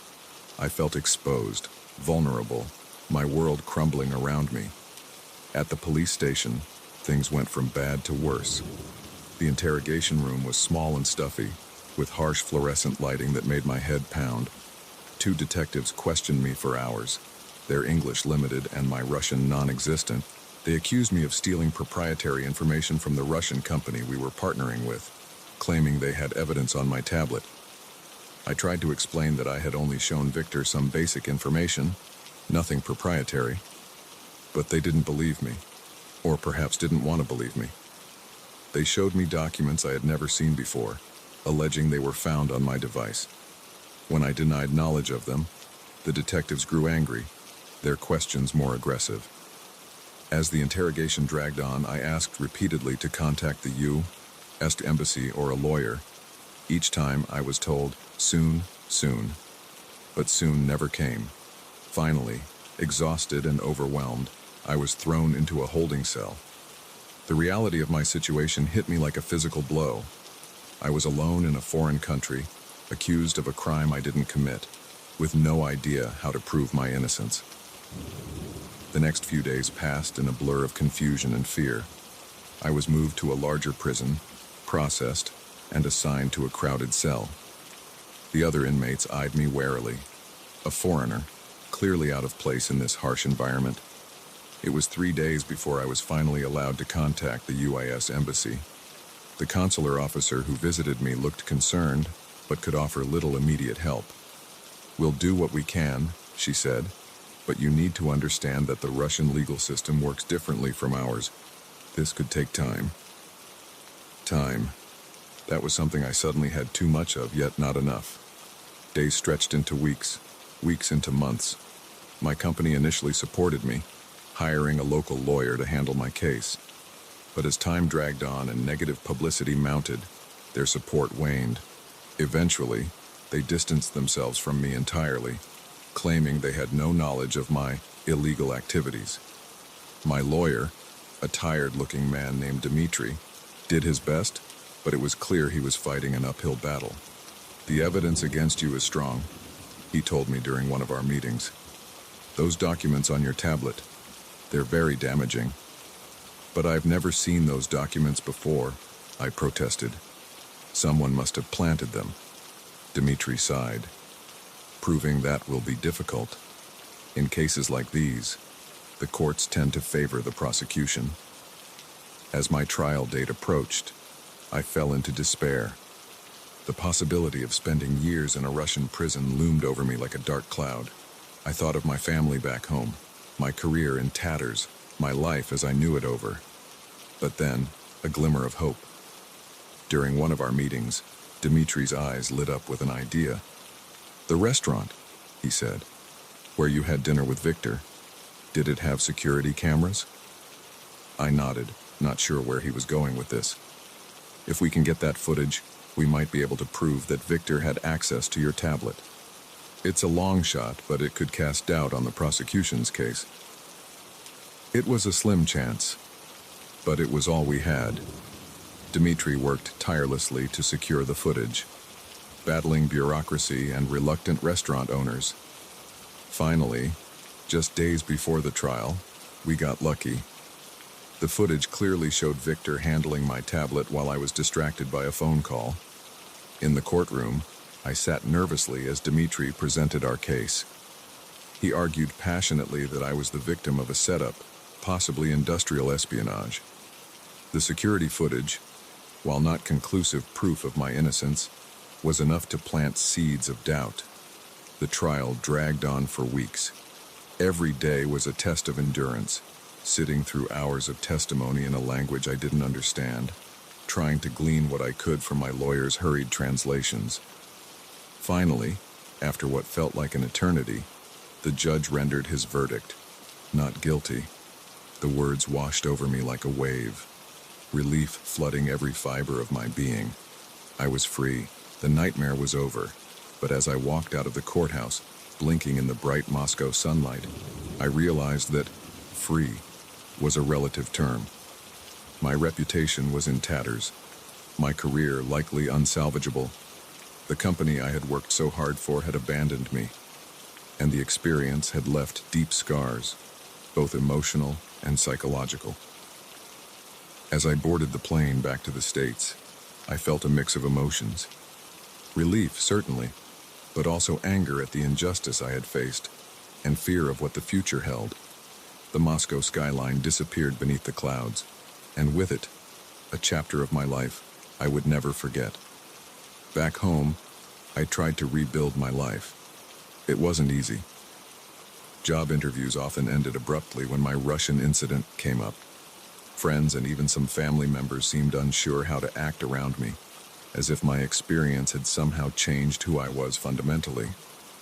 In time, I started my own consulting firm, using my experience to help other businesses navigate the treacherous waters of international partnerships.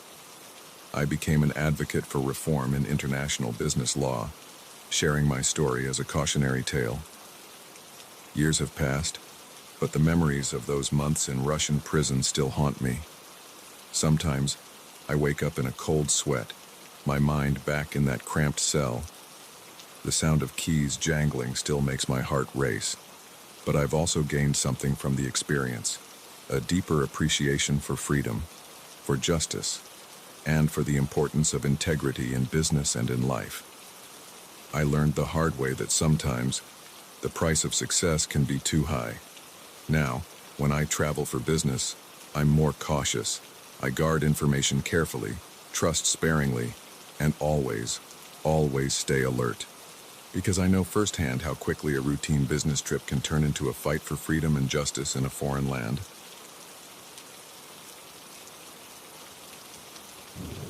The click of a camera shutter can capture a moment of beauty, but it can also seal your fate. I never imagined that my passion for wildlife photography would lead me into a deadly game of cat and mouse with armed poachers in the heart of a national park.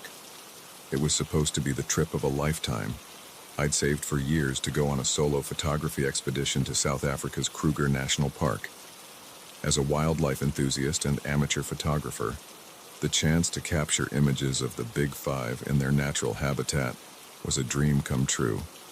The first few days were nothing short of magical.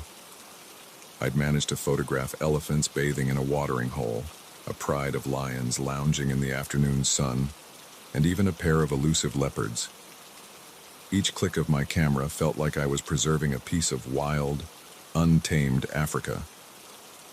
On the fourth day, I decided to venture into a more remote area of the park.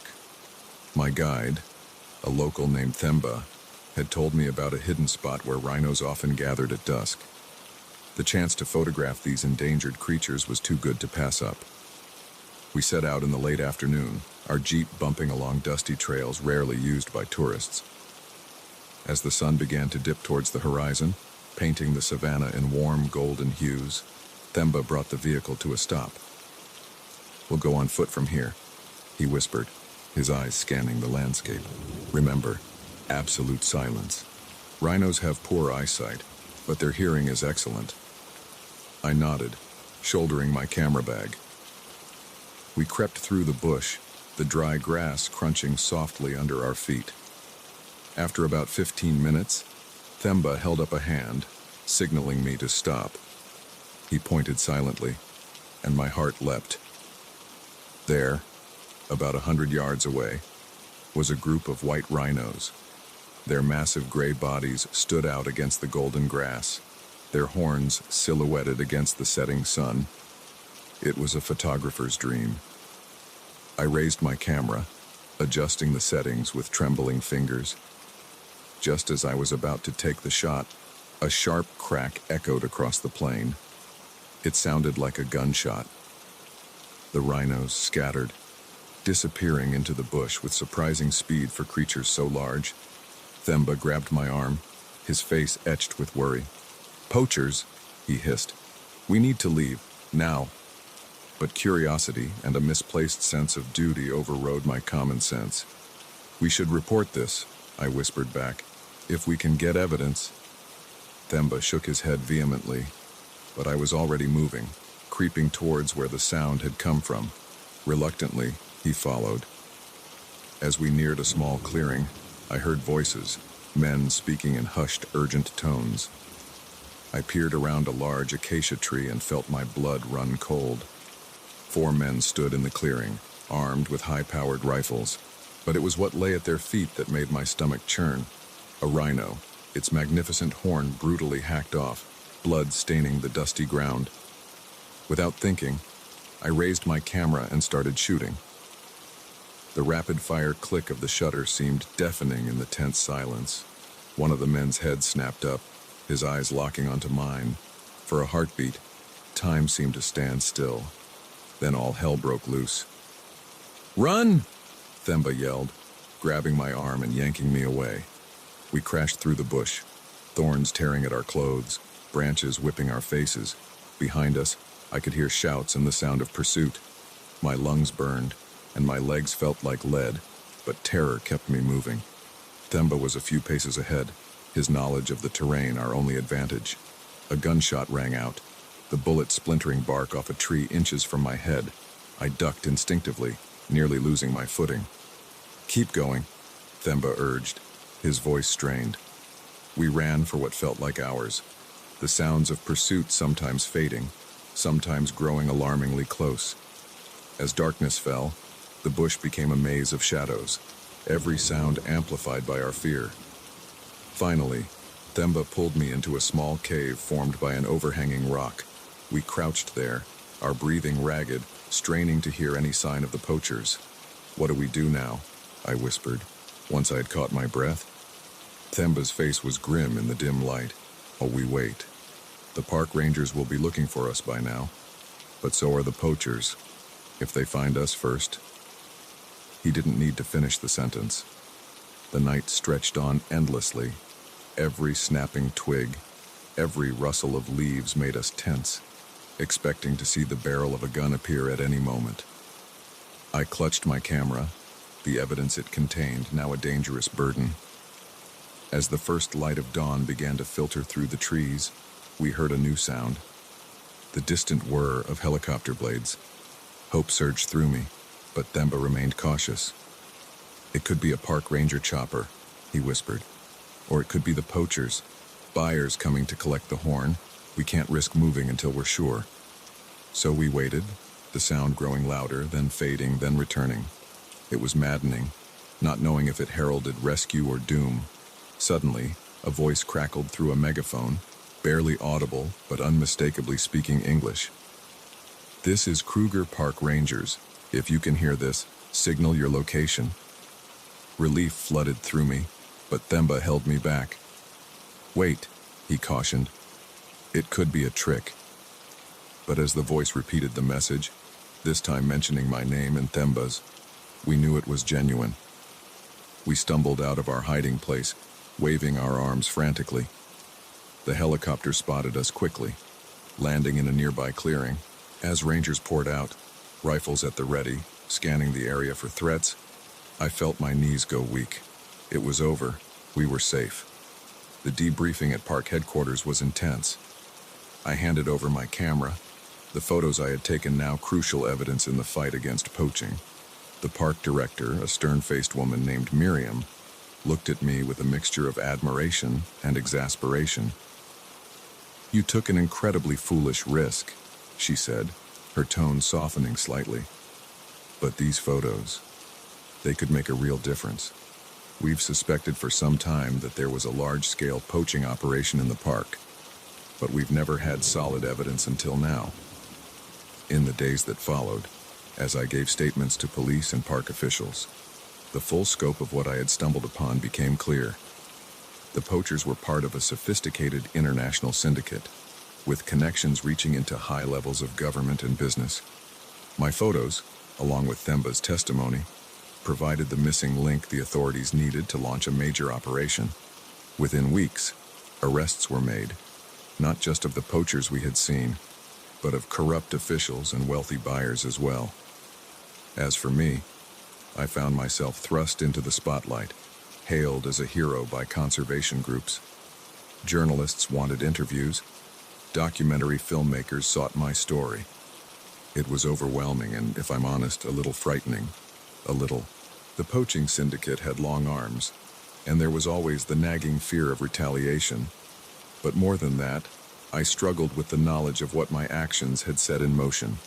Yes, dangerous criminals had been caught, and perhaps some rhinos would be saved. But I also knew that for every poacher arrested, there were desperate people waiting to take their place, driven by poverty and lack of opportunity. The experience changed me profoundly. I couldn't go back to being just an amateur photographer, not after what I'd seen. I began working with wildlife conservation groups, using my images to raise awareness about the devastating impact of poaching. I returned to Kruger a year later, this time as part of an anti-poaching education initiative.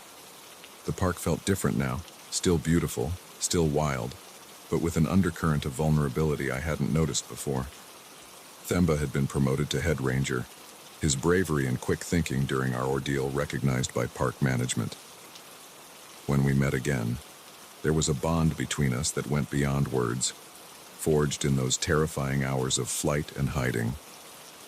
As we stood watching the sunset over the savannah, a family of rhinos grazing peacefully in the distance, Themba turned to me with a smile. "You know," he said, "most people come to Africa to shoot animals with their cameras. You managed to shoot down an entire poaching ring." I laughed, but it was a laugh tinged with the weight of all that had happened. My camera hung at my side, a reminder of the power and responsibility that comes with bearing witness. The African bush stretched out before us, beautiful and dangerous, a world of vibrant life and ever-present death. I raised my camera, focusing on the rhinos, marveling at their prehistoric silhouettes against the ruby sky. As I pressed the shutter, the familiar click seemed to echo with new meaning. Each photo was no longer just an image, but a testament, a call to action, a reminder of what's at stake in the fight to preserve the wild places and creatures of our world. The light faded, and darkness crept across the land. But in that moment, watching over the rhinos with a friend who had become a brother, I felt a fierce hope. The night was full of dangers, yes, but the dawn would come, and we would be there to greet it, cameras in hand, ready to capture and protect the wild heart of Africa.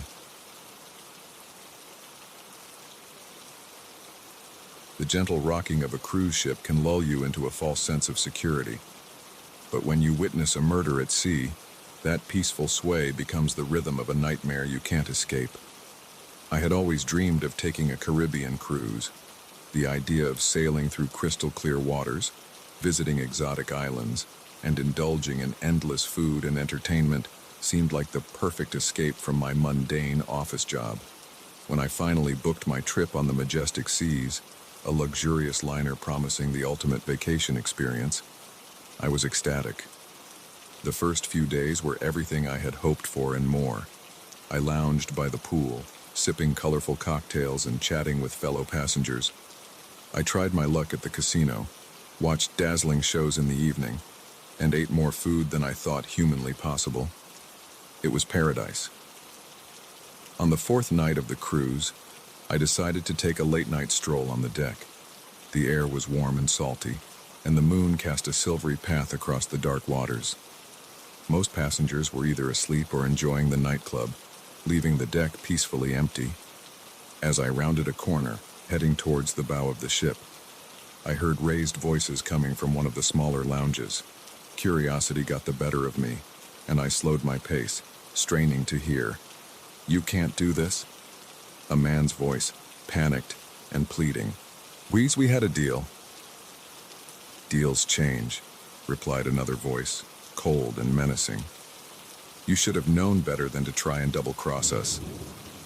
I edged closer to the partially open door, my heart racing. This was clearly more than just a heated argument. "Please, I'll get you the money. I just need more time." The first voice was desperate now. "Time's up," said the second voice. What happened next seemed to unfold in slow motion. I peered through the crack in the door just in time to see a tall man in a dark suit grab the other man by the throat. There was a flash of metal, a muffled cry, and then the sickening sound of a body crumpling to the floor. I clapped a hand over my mouth to stifle a gasp, stumbling backward. My mind reeled, unable to process what I had just witnessed. A murder. I had just seen a murder. For a moment, I stood frozen, unsure what to do. Then I heard movement from inside the lounge, and panic took over. I turned and ran, my bare feet slapping against the deck as I fled back to my cabin. Once inside, I locked the door and sank to the floor, trembling. What should I do? Alert the ship's security? But what if the killer had connections on board? On a cruise ship, there was nowhere to run, nowhere to hide. I spent the night in a state of high alert, jumping at every sound in the corridor outside. By morning, exhausted and frayed, I decided I needed to tell someone. I made my way to the purser's desk, constantly looking over my shoulder. The cheerful young woman behind the counter smiled brightly as I approached. "Good morning, sir. How can I help you today?" I leaned in close, lowering my voice. "I need to speak with security. It's urgent." Her smile faltered slightly, but she maintained her professional demeanor. "Of course, sir. May I ask what this is regarding?" I hesitated, suddenly aware of how crazy I might sound. I witnessed something last night. Something terrible." She nodded, her expression turning serious. "I see. If you'll just wait a moment, I'll have our head of security come speak with you." As I waited, my paranoia grew. What if the killer saw me talking to security? What if he was watching me right now? A tall, broad-shouldered man in a crisp, white uniform approached. "Sir, I'm Chief Morris, head of ship security. I understand you have something to report." I nodded, glancing around nervously before speaking in a low voice. "Last night I saw a murder in the Starlight Lounge." Chief Morris's eyebrows shot up. "A murder? Are you certain?" I recounted what I had seen and heard, my words tumbling out in a rush. As I spoke, the chief's expression grew increasingly grave. "This is a very serious accusation," he said when I finished. "We'll need to investigate immediately. Please, come with me." He led me to a small office and asked me to wait while he gathered his team. As I sat there, my mind raced. What if they didn't believe me? What if the killer had already disposed of the body? When Chief Morris returned with 2 other security officers, I repeated my story. They asked detailed questions about what I had seen and heard, taking careful notes. "We'll conduct a thorough search of the Starlight Lounge," Chief Morris assured me. "In the meantime, I must ask you to keep this information confidential. We don't want to cause a panic among the passengers." I nodded, relieved that they were taking me seriously but still on edge. As I left the security office, I couldn't shake the feeling that I was being watched. The rest of the day passed in a blur of anxiety. I tried to go about my normal vacation activities, but every face I saw seemed suspicious. Was that man by the pool the killer? Did that woman in the buffet line know something? By evening, I was a nervous wreck. I jumped at every announcement over the ship's PA system, half expecting it to be news of a body found. But nothing came. As I picked at my dinner in the main dining room, a hand landed on my shoulder. I nearly leapt out of my skin. "Sir," it was one of the security officers from earlier. "Chief Morris would like to see you." My heart pounding, I followed him back to the security office. Chief Morris was waiting, his expression unreadable. "We've conducted a thorough search of the Starlight Lounge and the surrounding areas," he said once we were seated. "I'm afraid we found no evidence of any crime taking place." I stared at him in disbelief. "But I saw it. I heard it." Chief Morris held up a hand. "I understand you believe what you saw was real, but we've reviewed the security footage, interviewed staff members who were on duty last night, and found nothing to corroborate your story." "The footage," I said, grasping at straws. "Can I see it? Maybe I can point out the men I saw." The chief shook his head. "I'm sorry, but we can't share security footage with passengers. It's against company policy." I slumped in my chair, defeat washing over me. They didn't believe me. Or worse, what if they were in on it? "Sir," Chief Morris leaned forward, his voice gentle but firm. "Is it possible that what you saw was a misunderstanding? Perhaps a rehearsal for one of the ship's theatrical productions?" I wanted to argue, to insist that what I had seen was real. But doubt had begun to creep in. Had I imagined it all? Was the stress of my job, the sudden freedom of vacation, playing tricks on my mind? I don't know anymore," I admitted, my voice small. Chief Morris nodded sympathetically. It's not uncommon for passengers to experience vivid dreams or misinterpret things they see, especially if they're not used to the shipboard environment. I can assure you, if there had been any foul play, we would have found evidence of it. I left the security office feeling dazed and confused. As I wandered the ship's corridors, every laugh, every shadow seemed to mock me. Had I really imagined the whole thing? The next few days of the cruise passed in a haze. I went through the motions of enjoying my vacation, but the joy had been sucked out of it. I couldn't shake the memory of what I had seen, or thought I had seen. On the last night of the cruise, as I packed my suitcase, there was a knock at my cabin door. My heart leapt into my throat. Had the killer finally come for me? With trembling hands, I opened the door to find a ship's steward holding an envelope. "Message for you, sir," he said cheerfully, handing it over before continuing on his rounds. Inside the envelope was a simple note. "Thank you for your discretion. Enjoy the rest of your vacation. Sam." I stared at the note, my mind whirling. Sam. Chief Morris. Was this confirmation that I hadn't imagined things after all? Or was it just a polite thank you for not causing a panic among the other passengers? As the ship docked the next morning and I joined the throng of passengers disembarking, I found myself scanning the crowds. Was the killer among us, blending in with the excited tourists heading home? Or had he slipped away at one of our port stops, vanishing into the Caribbean sunshine? I never got answers to these questions. In the years since that cruise, I've turned the events over in my mind countless times. Sometimes I'm convinced it was all real, a cover-up of a terrible crime. Other times, I wonder if it was just an overactive imagination fueled by too many mystery novels. One thing's for certain, I never went on another cruise. The gentle rocking of a ship that once promised relaxation now only reminds me of that night, of the thin line between paradise and nightmare, and how quickly one can become the other. To this day, whenever I see an advertisement for a luxury cruise, I think of moonlight on dark water, raised voices behind a partially open door, and the sickening thud of a body hitting the floor.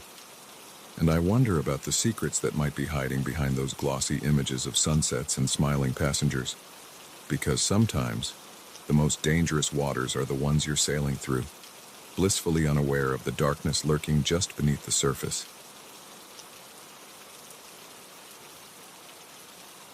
Family reunions are supposed to be about reconnecting and making happy memories. No one tells you they can also be about uncovering dark secrets and fighting for your life. I learned that lesson the hard way at our lake house last summer. It had been years since the entire family had gotten together. Life, as it tends to do, had scattered us across the country. So when Grandpa suggested we all meet at the old lake house in Minnesota for a week, it seemed like the perfect opportunity to reconnect. I arrived on a sunny afternoon, the gravel driveway crunching under my tires as I pulled up to the sprawling wooden house. The lake sparkled in the distance, and the air was filled with the scent of pine. It was exactly as I remembered from childhood summers. Grandpa was the first to greet me, his weathered face breaking into a wide smile as he enveloped me in a bear hug. "Good to see you, kiddo," he said, though I was well into my 30s now. Over the next few hours, the rest of the family trickled in. Aunts, uncles, cousins, faces I hadn't seen in years, all gathering in the large living room, catching up and reminiscing. The atmosphere was jovial, filled with laughter and the excited chatter of reunited relatives. But as the evening wore on, I couldn't shake the feeling that something was off. It was subtle at first, a tension in the air, quick glances exchanged between certain family members. I noticed my Uncle Dave, in particular, seemed on edge. He kept checking his phone, his brow furrowed with worry.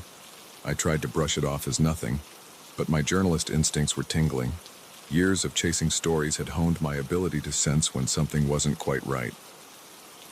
As night fell and most of the family retired to their rooms, I decided to get some fresh air. The lake house had a beautiful wraparound porch, perfect for stargazing. I was leaning against the railing, enjoying the cool night breeze when I heard hushed voices coming from around the corner. "Can't keep this up much longer, Dad." Uncle Dave's voice, strained and angry. "The creditors are breathing down my neck. I need that money now." "Patience, David." Grandpa's voice, usually so warm and kind, had a hard edge to it. "We'll sort this out, but not at the expense of the family legacy." "Legacy?" Dave scoffed. "What good is a legacy if we're all bankrupt?" I held my breath, not daring to move. What was going on? What money were they talking about? "The trust fund stays where it is," Grandpa said firmly. "It's for all of the grandchildren, not just to bail you out of your bad investments." There was a moment of tense silence, then the sound of footsteps stomping away. I waited a few minutes before quietly making my way back to my room, my mind reeling with questions. The next morning I woke early, the conversation from the night before still echoing in my head. As I made my way to the kitchen for coffee, I passed by Grandpa's study. The door was ajar, and I could see him inside, poring over some papers. "Everything okay, Grandpa?"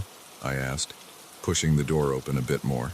He looked up, startled, then quickly shuffled the papers into a drawer. "Of course, sweetheart. Just some boring old paperwork, nothing for you to worry about." But I could see the worry lines etched deep in his forehead, the way his hands shook slightly as he closed the drawer. The day progressed with family activities, swimming in the lake, a big barbecue lunch, board games in the afternoon. But underneath the veneer of familial happiness, I could sense currents of tension. Uncle Dave was sullen, barely participating. Grandpa kept disappearing into his study. And Aunt Sarah, Dave's wife, seemed to be watching everyone with a calculating gaze. That night, unable to sleep, I decided to do some digging. I knew it was wrong to snoop, but my curiosity and concern for Grandpa overrode my better judgment. I crept down to the study, using the flashlight on my phone to navigate. The drawer Grandpa had so hastily closed was locked, but years of picking locks for investigative stories came in handy. Inside, I found financial documents, legal papers, and a thick folder labeled Trust Fund. As I flipped through the papers, a picture began to emerge. The family's wealth, which I had always assumed came from Grandpa's successful business, was actually old money, very old money, and it was tied up in a complex trust that Grandpa controlled. Uncle Dave, it seemed, had made some risky investments and lost big. He was deeply in debt and had been pressuring Grandpa to release the trust fund money early. But doing so would mean less for the rest of the grandchildren when we came of age. I was so engrossed in the documents that I didn't hear the footsteps approaching until it was too late. The study door creaked open, and I looked up to see Uncle Dave standing there, his face a mask of fury. "What do you think you're doing?" he hissed, advancing into the room. I scrambled to my feet, my heart pounding. "Dave, I can explain." But he wasn't interested in explanations. In 2 quick strides, he was across the room, grabbing my arm roughly.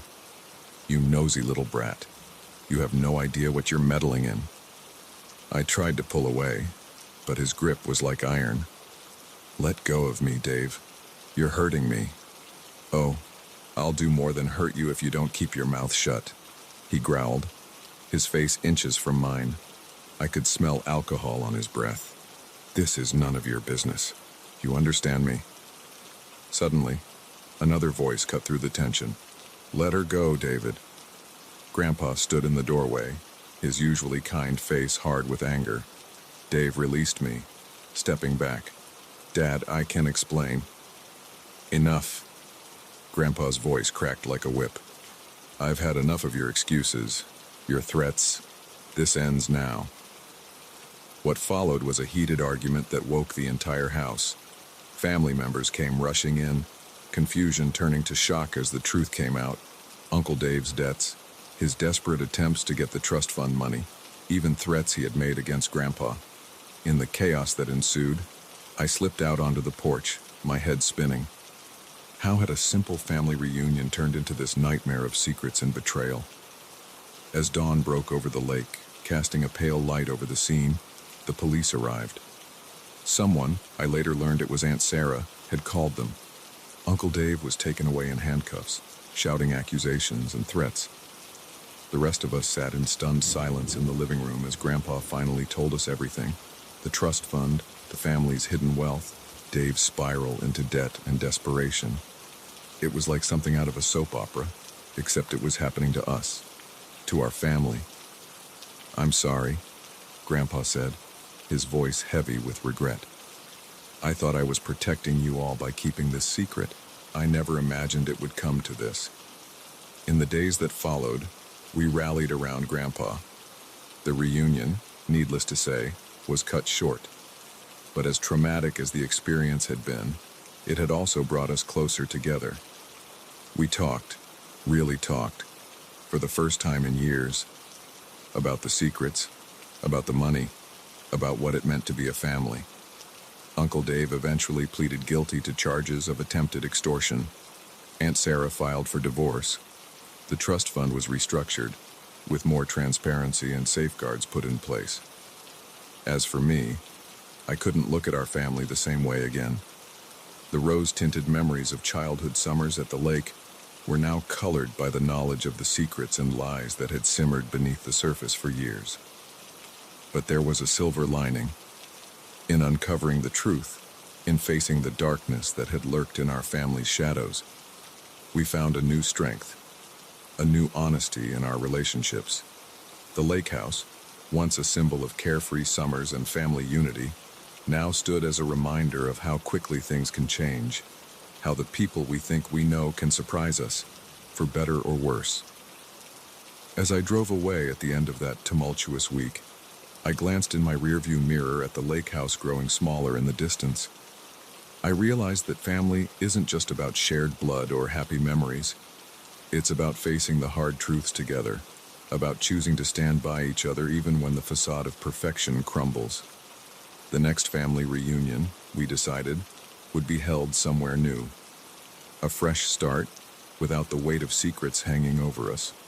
And as I merged onto the highway, heading back to my life, I felt a mix of sadness and hope. Our family had been shaken to its core, but we had survived. And maybe, just maybe, we would be stronger for it. The lake disappeared from view, and with it, the last vestiges of my childhood innocence. But ahead lay a future where our family, battle-scarred but resilient, could build something new, something real. And that, I realized, was worth more than any trust fund. They say the walls have ears, but in that secluded cabin, it was the eyes I had to worry about. Hidden cameras turned my peaceful getaway into a claustrophobic nightmare, and I learned that sometimes the most dangerous predators are the ones you invite into your life. I'd been dreaming of this vacation for months.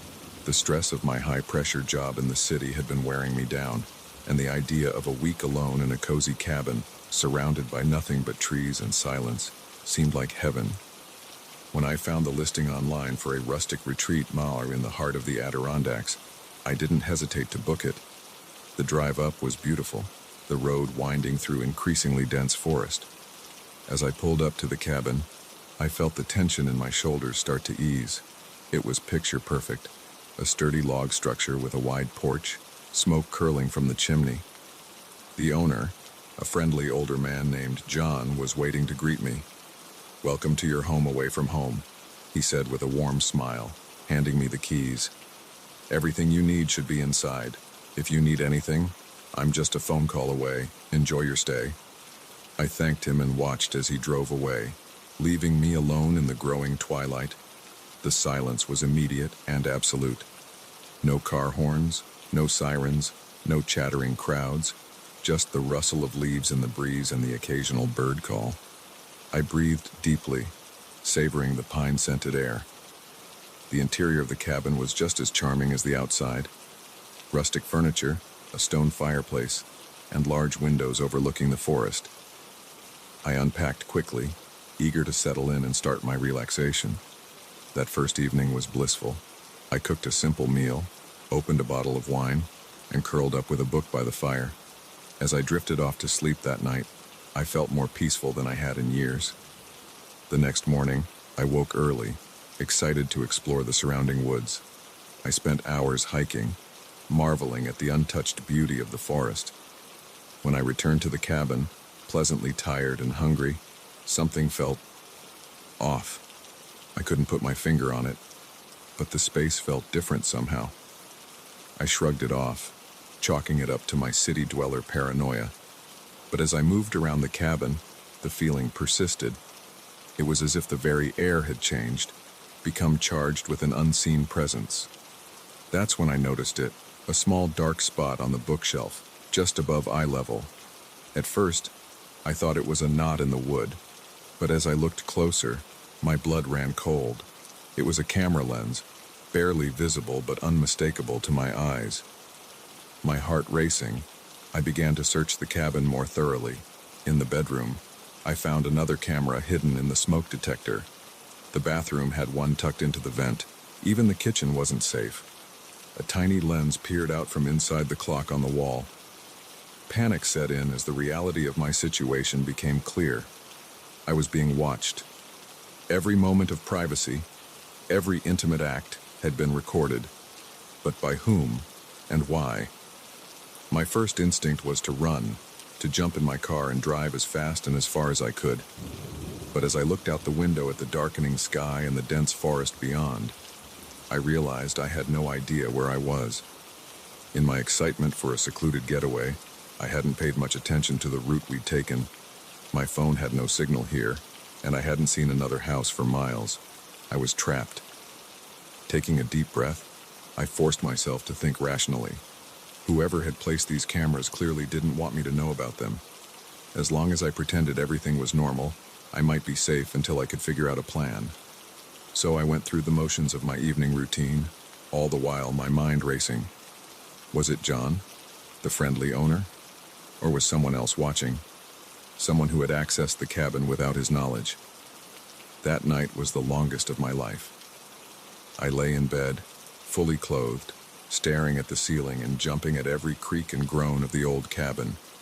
Sleep was impossible. Every shadow seemed to hide a threat, every noise a potential intruder. As the first light of dawn filtered through the windows, I made my decision. I had to get out, no matter what. I packed my bags as quietly as possible, trying to act normal in case someone was watching the live feed. Just as I was about to open the front door, I heard the crunch of tires on gravel. My heart leapt into my throat. Someone was here. Through the peephole, I saw John's truck pulling up. He stepped out, carrying a bag of groceries, that same friendly smile on his face. But now, knowing what I knew, that smile seemed sinister, predatory. I opened the door, forcing a smile of my own. "John, what a surprise." "Morning," he said cheerfully. "Thought I'd bring you some fresh supplies. How are you enjoying your stay?" The casual tone, the normalcy of it all, made my skin crawl. Did he know that I knew? Was this all part of some sick game? "It's been great," I lied, my voice surprisingly steady. "But actually, I just got a call from work. Emergency. I have to head back to the city immediately." John's smile faltered for just a moment. A flicker of something, disappointment, anger, crossing his face. "Oh, that's a shame. Are you sure you can't stay? The weather report says there's a storm coming in. Might not be safe to drive." The threat was veiled but unmistakable. He didn't want me to leave. "I'm sure," I said firmly, gesturing to my packed bags. "Thanks for everything, but I really must go." For a long moment, we stood there, the tension palpable. I was acutely aware of how isolated we were, how easily things could turn violent. My car keys felt heavy in my pocket, my only chance at escape. Finally, John's smile returned, but it didn't reach his eyes. "Well, if you must, drive safely." I nodded, skirting around him to my car. Every step felt like a mile, my back tingling with the certainty that at any moment he might lunge at me. But somehow, miraculously, I made it to the car. As I pulled away, I saw John in my rearview mirror, standing on the porch, watching me go. I didn't breathe easily until the cabin disappeared from view. Once I hit the main road, I drove straight to the nearest police station. The officers were skeptical at first. Hidden cameras, a creepy cabin owner. It sounded far-fetched, but something in my demeanor, the raw fear in my voice, convinced them to investigate. What they found chilled me to the bone. Not only were there cameras throughout the cabin, but there was a hidden room filled with monitors, recording equipment, and files on previous guests.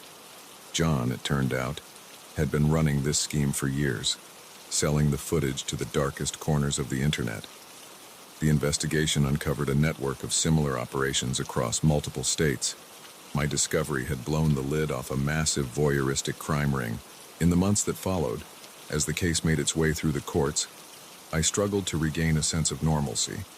I jumped at unexpected noises, felt exposed in my own home, and couldn't shake the feeling of being watched.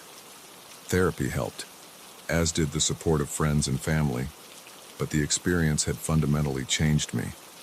I looked at the world differently now, always searching for hidden threats, never fully trusting appearances. It was a harsh lesson in the darkness that can lurk behind friendly smiles and picturesque facades. The peaceful cabin in the woods, once a symbol of escape and relaxation, had become a nightmare that followed me into the waking world. Yet, as time passed, I found a strange sort of strength in my experience. I had faced one of my worst fears and survived. I had trusted my instincts, fought back, and helped bring down a criminal enterprise. Slowly, I began to reclaim my life. I learned to enjoy solitude again, to find peace in quiet moments. But I never again took privacy for granted. In hotel rooms, vacation rentals, even in my own home, I was always aware, always vigilant. The world, I had learned, was full of hidden eyes. But now, my eyes were open too. And in that awareness, I found not just fear, but power. The power to protect myself, to trust my instincts, and to never again be an unwitting victim. As I sit here now, writing this story, I can't help but glance around, checking for that telltale glint of a lens. It's a habit I'll likely never break, but I'm no longer paralyzed by fear. Instead, I'm driven by a determination to live fully and freely, to not let the darkness win, because in the end, the most important eyes watching me are my own, and what they see is a survivor, stronger and wiser for having faced the hidden horrors that can lurk in even the most idyllic retreats. The open road has always promised freedom, but I never imagined it could become a prison. What started as an adventure across America's heartland turned into a desperate flight for survival, with every mile bringing me closer to an unknown threat that refused to let me go. I'd always dreamed of taking a cross-country road trip. The idea of driving from coast to coast, watching the landscape change from bustling cities to rolling plains to majestic mountains, had captivated me since I was young. So when I finally had enough savings and vacation time, I didn't hesitate.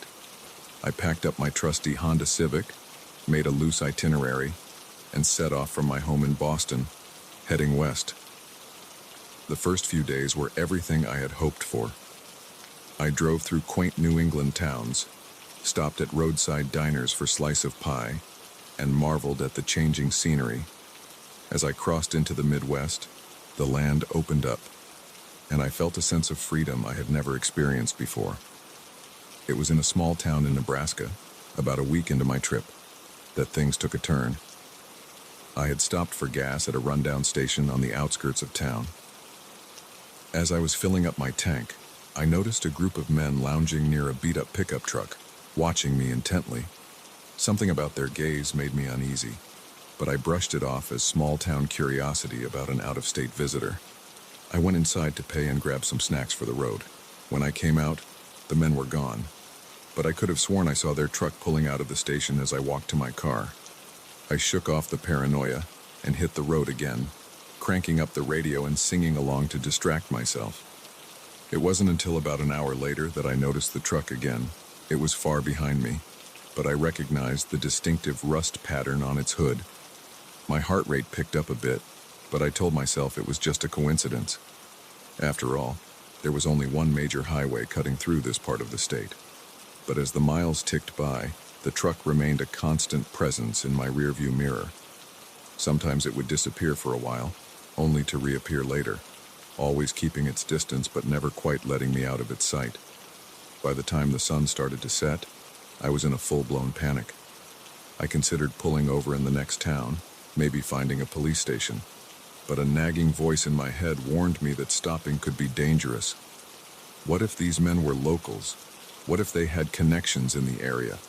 In my panicked state, every small town seemed like a potential trap. So I kept driving, my knuckles white on the steering wheel, constantly checking my mirrors. The vast, open landscape that had seemed so liberating just hours ago now felt oppressive.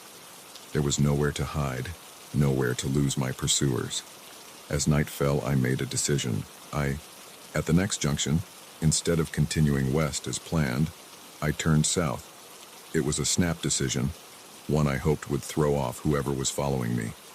For a blissful half hour, I saw no sign of the truck.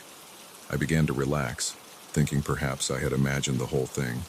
Then, at the crest of a hill, I saw headlights in the distance behind me. My blood ran cold.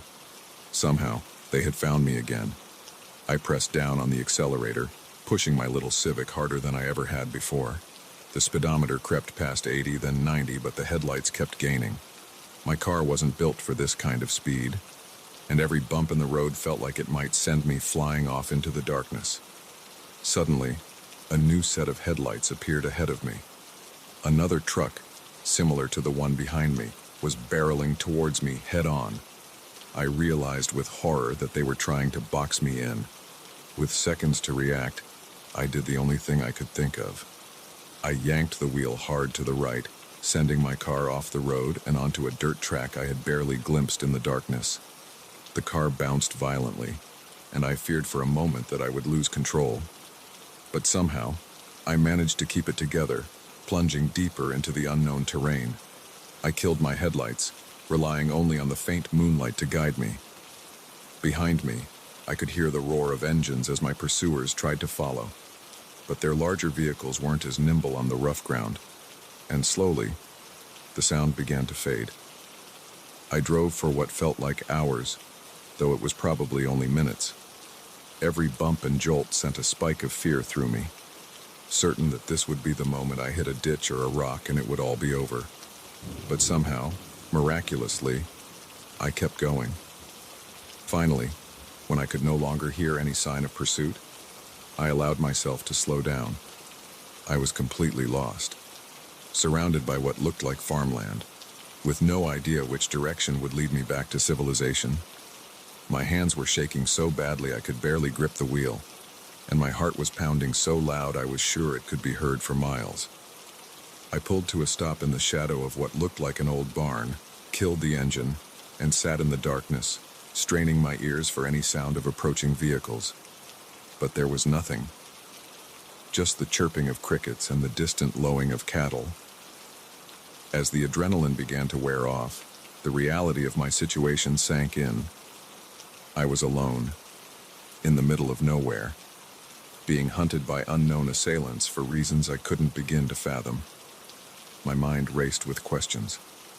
Who were these people? What did they want? How had they managed to follow me for so long without me noticing?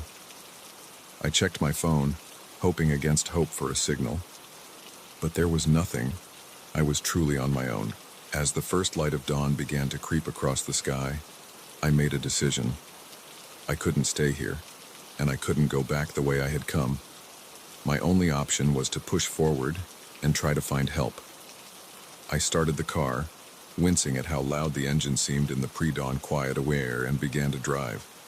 I chose my direction almost at random, hoping it would lead me to a main road or a town. After about an hour of careful driving, avoiding main roads and sticking to backcountry lanes, I finally saw signs of civilization. A small town appeared on the horizon, and I felt a glimmer of hope. But as I approached, that hope turned to dread. There, parked in front of the town's only gas station, was the rust-covered truck that had started this nightmare. I didn't slow down, didn't even consider stopping. I sped through the town as fast as I dared, praying that no one would spot me.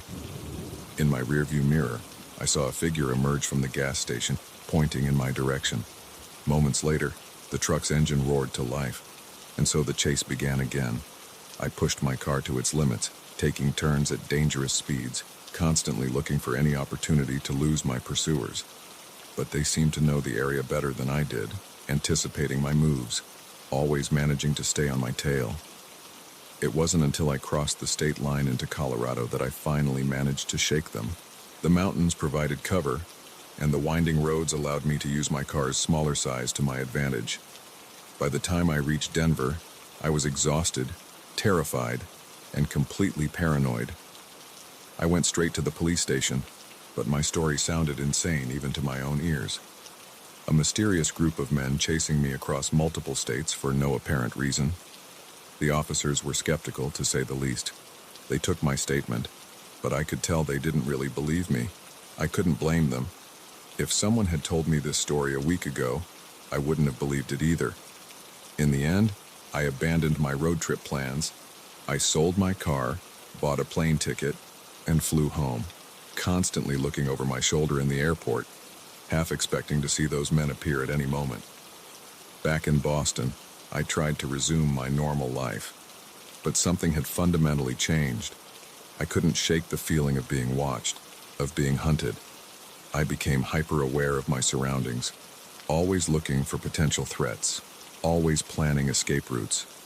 Months passed, and slowly, the fear began to fade, but the experience had left its mark. I never found out who those men were or why they had chased me. Perhaps it was a case of mistaken identity, or maybe I had unknowingly witnessed something I shouldn't have at that first gas station. I'll probably never know. What I do know is that the open road, once a symbol of freedom and adventure, now fills me with a sense of vulnerability and dread. The vast expanse of America, which I had so longed to explore, now seems like a dangerous, unpredictable place where anyone could become a target. I still travel, but never by car, never alone. The cross-country road trip of my dreams has become a nightmare I can't shake. And every time I see a rusty pickup truck in my rearview mirror, my heart skips a beat. And for a moment, I'm back on that dark highway, running for my life from an enemy I can't see or understand. The road may go on forever, but for me, that journey is over. Some adventures, I've learned, are better left to the imagination.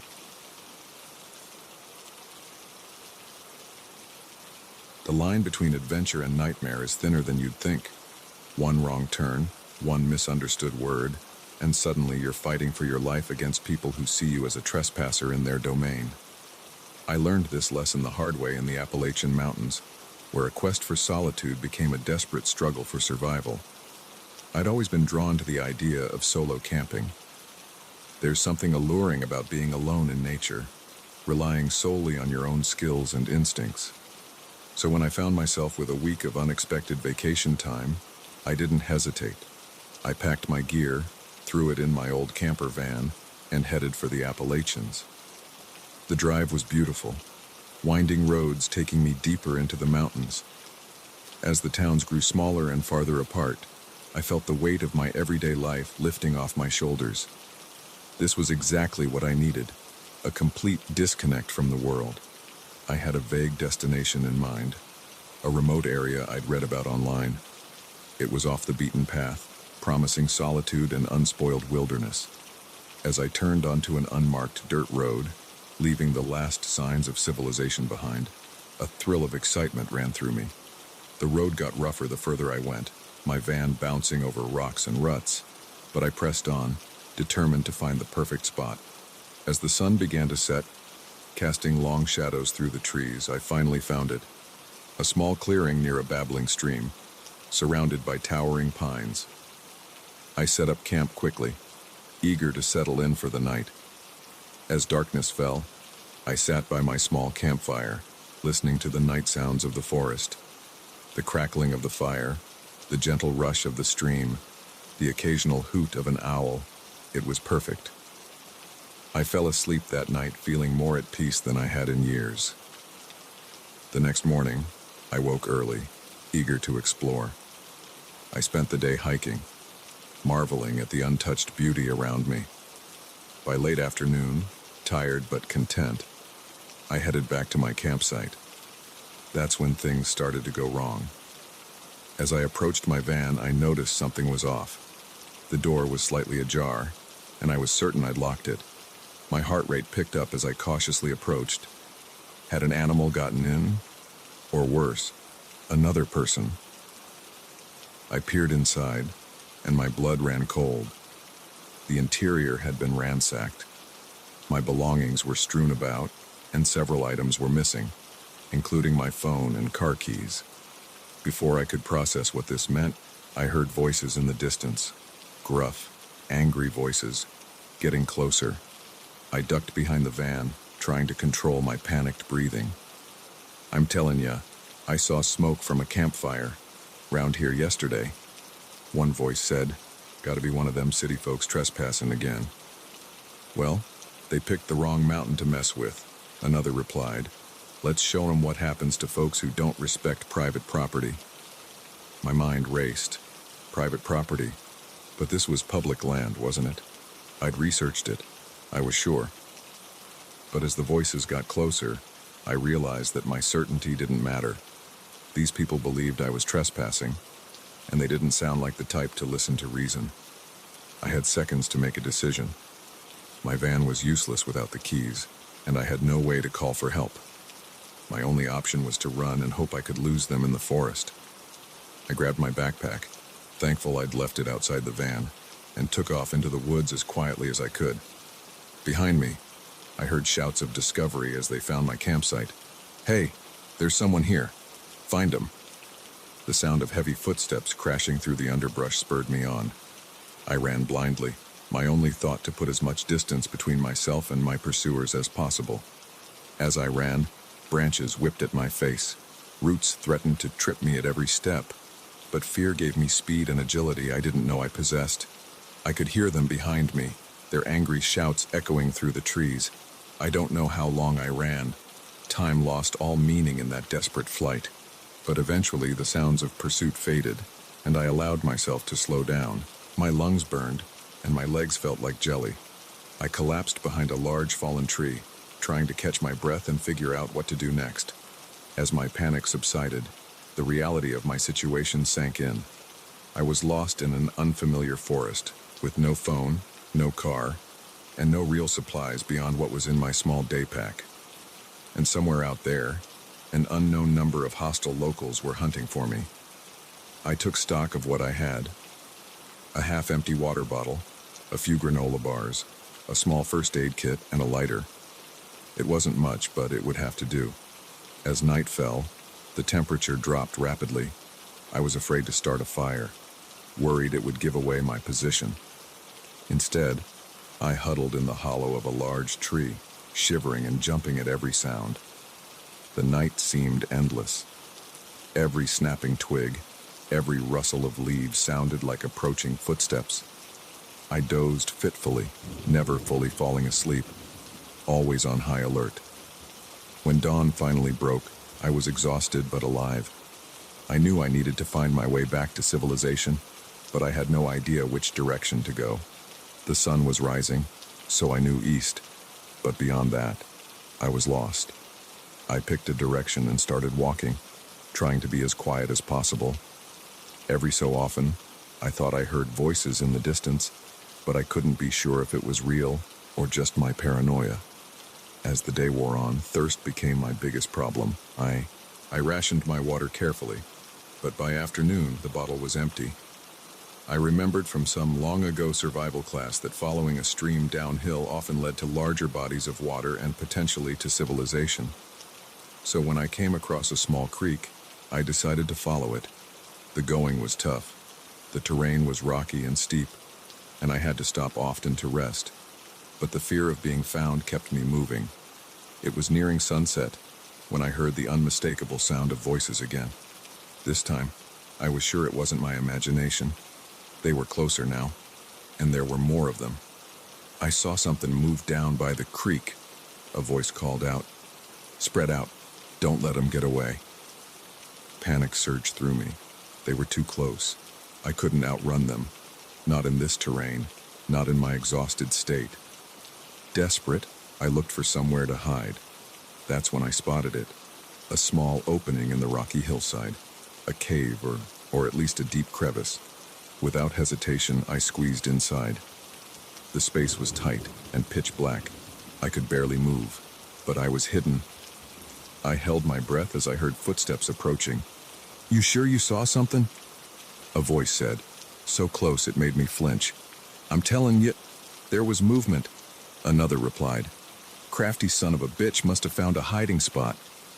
They searched for what felt like hours. I remained frozen, hardly daring to breathe. My muscles cramped, and my throat burned with thirst, but I didn't dare move. Finally, as the light faded, I heard them moving away. "It's getting too dark. We'll pick up the search tomorrow," one of them said. "Ain't no way they're getting off this mountain without us knowing." I waited until I couldn't hear them anymore before allowing myself to relax slightly. But I knew I couldn't stay in the crevice. They'd be back at first light, and I needed to be far away by then. So I crawled out into the darkness and started moving. It was slow going, feeling my way in the dark, constantly afraid of making a noise that would give me away. But as the night wore on, I began to see lights in the distance. Civilization. Hope gave me a second wind. I pushed on, drawn to those distant lights like a moth to a flame.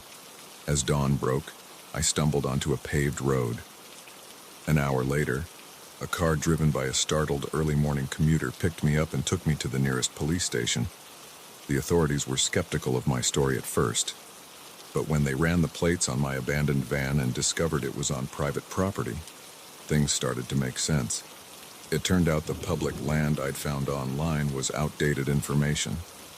The area had been sold to a private owner years ago, a reclusive family known for their hostility to outsiders.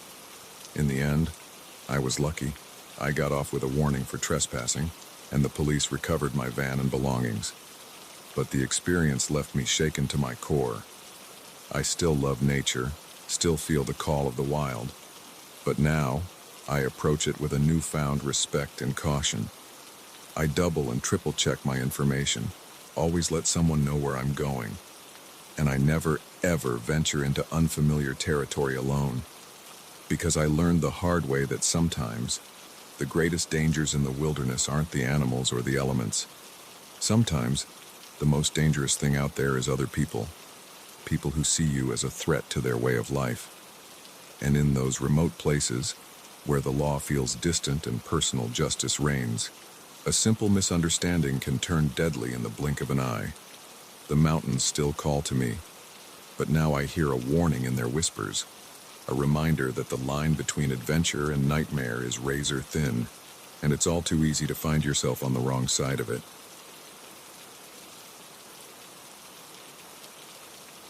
They say curiosity killed the cat, but they never mention what it does to marine biology students who stumble upon their mentor's dark secrets. I went to that remote island seeking knowledge about sea life. Instead, I learned how quickly the hunter can become the hunted. It was supposed to be the opportunity of a lifetime. When Dr. Carlson, one of the most renowned marine biologists in the field, invited me to assist with his research on a remote island off the coast of Washington, I couldn't believe my luck. His work on deep-sea ecosystems was groundbreaking, and the chance to study under him was a dream come true for a graduate student like me. The island was tiny, barely a speck on the map. As our small chartered boat approached, I could see the research station perched on the rocky shore, a cluster of prefab buildings that looked almost alien against the rugged landscape. Dr. Carlson stood at the dock to greet us, his weathered face breaking into a warm smile. "Welcome to your home for the next few months," he said, helping me with my bags. "I hope you're ready for some hard work and incredible discoveries." The first few weeks were everything I had hoped for and more. We spent our days collecting samples, analyzing data, and having fascinating discussions about marine life. Dr. Carlson was brilliant, his enthusiasm for the work infectious. I felt like I was learning more each day than I had in entire semesters at university. But as time went on, I began to notice oddities, small things at first. The way Dr. Carlson would disappear for hours without explanation. The locked room in the research station that no one was allowed to enter. The strange sounds I sometimes heard late at night, almost like distressed animal calls, but unlike anything I'd ever heard before. When I asked the other researchers about these things, they brushed off my concerns. That's just how the doc is, they'd say. He's eccentric, but he's a genius. You get used to it. But I couldn't shake the feeling that something was off. My curiosity, the very trait that had driven me to pursue marine biology, now gnawed at me relentlessly. One night, unable to sleep, I decided to do some exploring. The research station was quiet, everyone else long asleep. I crept down the hallway, my heart pounding with each step. As I approached the locked room, I heard it again, that strange, muffled cry that sent chills down my spine. I knew it was wrong, but I had to know what was behind that door. Using the skills I'd picked up in my misspent youth, I managed to pick the lock. As the door swung open, the smell hit me first, a mix of salt water and something else, something organic and wrong. I fumbled for the light switch, and when the fluorescent bulbs flickered to life, I had to stifle a scream. The room was filled with tanks, but these weren't ordinary aquariums. Inside were creatures I had never seen before, things that shouldn't exist. Fish with too many eyes, cephalopods with grotesquely enlarged brains, crustaceans with limbs that looked almost human, and in the largest tank at the back of the room, something so alien I couldn't even begin to classify it. But it wasn't just the creatures themselves that horrified me. It was their condition. Many looked sick or injured, with visible surgical scars. Equipment that looked more at home in a medical lab than a marine research facility lined the walls. This wasn't conservation or study. This was experimentation. I was so absorbed in my shock that I didn't hear the footsteps behind me until it was too late. Fascinating, isn't it? Dr. Carlson's voice made me jump. I spun around to find him standing in the doorway, his eyes gleaming with an intensity I'd never seen before. I was wondering how long it would take you to find your way in here. Dr. Carlson, what is all this? I managed to stammer out. He stepped into the room, closing the door behind him. This, my dear, is the future of marine biology. These creatures represent evolutionary leaps that would take millions of years to occur naturally. But with a little nudge, we can accelerate the process. As he spoke, moving from tank to tank with an almost fatherly pride, the full horror of what I was seeing sank in. Dr. Carlson wasn't just studying these animals, he was creating them, modifying them, playing God with the building blocks of life itself. But this is wrong, I said, finding my voice. It's unethical. It's cruel. Dr. Carlson's face hardened. Cruel. What's cruel is the destruction humans have wrought on our oceans. These creatures are the key to survival in a changing world. They're adapted to withstand pollution, temperature changes, acidity levels that would kill their natural cousins. He turned to me, his eyes burning with fervor. Don't you see? This is how we save the oceans, by creating life that can withstand what we've done to them. I shook my head, backing away. This isn't saving anything. It's monstrous. For a moment, I thought I saw a flicker of doubt cross his face, but it was quickly replaced by resolve. I had hoped you would understand, that you would see the importance of this work. But if you can't, he sighed heavily. Well, I'm afraid I can't let you leave this island.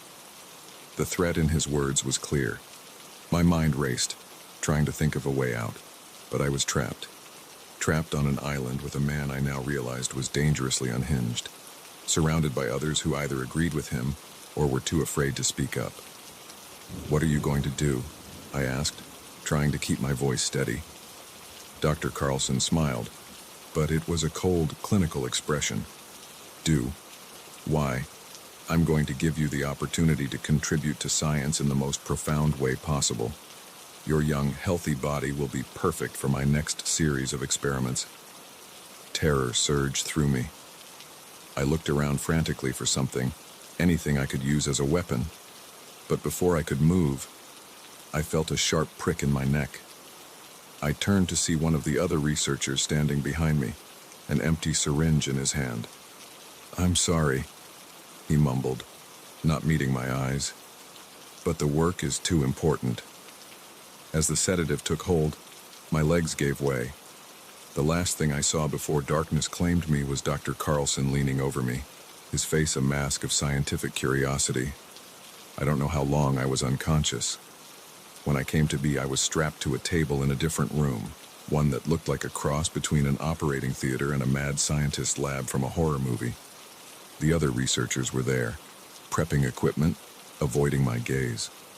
Dr. Carlson loomed over me, a scalpel glinting in his hand. "Don't worry," he said, misinterpreting my terrified expression. "You won't feel a thing, and just think, you'll be part of something revolutionary." As he lowered the scalpel, I closed my eyes, certain that this was the end. But then, miraculously, I heard a commotion outside, shouting, the sound of breaking glass. Dr. Carlson's head snapped up. "What the hell?" The door burst open, and to my utter shock, I saw men in Coast Guard uniforms pouring in, weapons drawn. "Step away from the table," one of them shouted. "Hands where we can see them." In the chaos that followed, I learned what had happened. My parents, worried when they hadn't heard from me in weeks, had contacted the authorities. When the Coast Guard came to check on the research station and no one answered their hails, they'd staged a raid.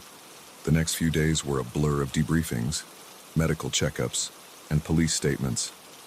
Dr. Carlson and his team were arrested, charged with a laundry list of ethical violations and criminal acts. The creatures in the lab were seized by the government, their fate uncertain. As for me, I was hailed as a whistleblower, even though my discovery had been purely accidental. The scientific community was rocked by the scandal, with heated debates about the ethics of genetic modification and the oversight of remote research stations. But the experience had changed me profoundly. My passion for marine biology remained, but now it was tempered with a deep understanding of the responsibility that comes with scientific knowledge. I couldn't look at the ocean the same way anymore, always wondering what secrets might be hidden in its depths, both natural and man-made. In the years that followed, I dedicated myself to ethical marine research and conservation, determined to protect the oceans without resorting to the extremes I had witnessed. The nightmares of my time on the island faded, but I never forgot the lesson I had learned. Science, for all its potential for good, can be twisted into something dark when divorced from ethics and compassion. It's up to each of us in the scientific community to be vigilant, to question, and to remember that our ultimate responsibility is not to our ambitions or our egos, but to the natural world we seek to understand and protect. The ocean still calls to me, but now I hear in its waves a warning as well as an invitation. A reminder that the greatest monsters aren't always the ones with scales and fins, but sometimes the ones in lab coats who have lost sight of the line between discovery and destruction.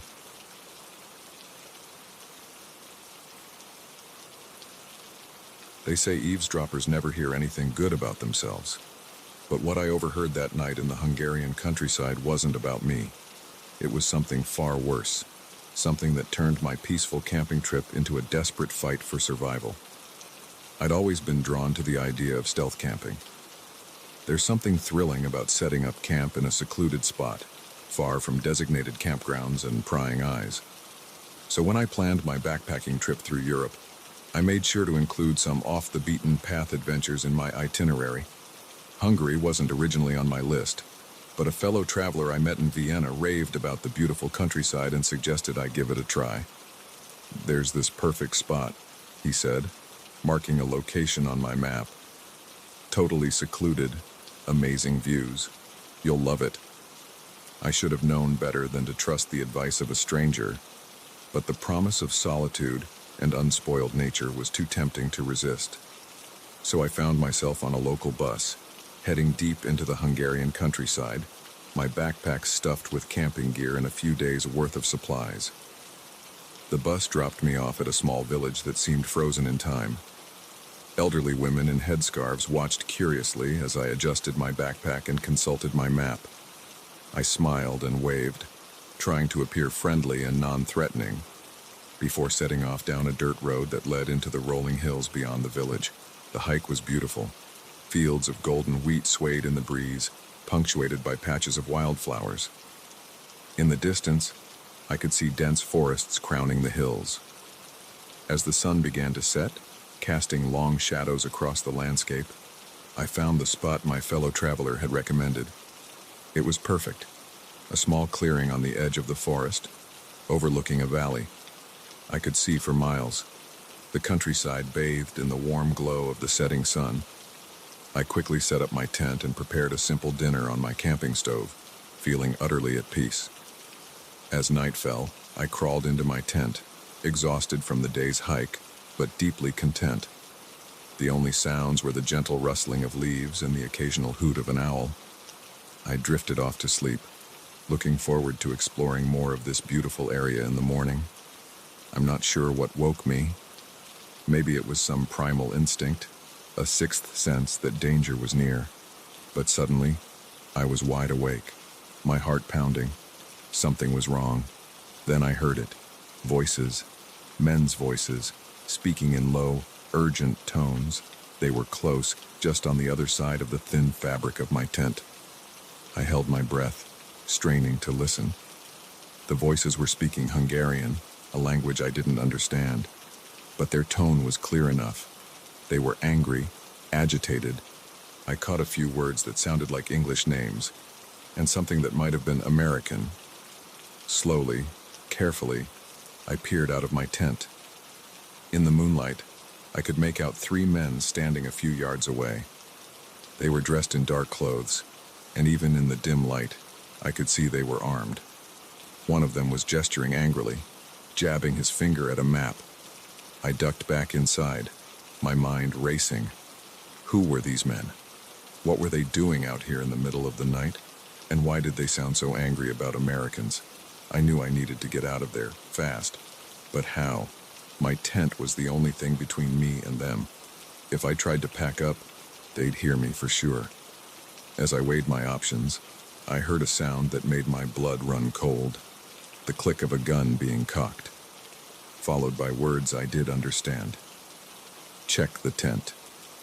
There was no time to think. I grabbed my backpack, unzipped the back of the tent as quietly as I could, and slipped out into the darkness. I had barely taken 2 steps when I heard shouts behind me. They'd spotted me.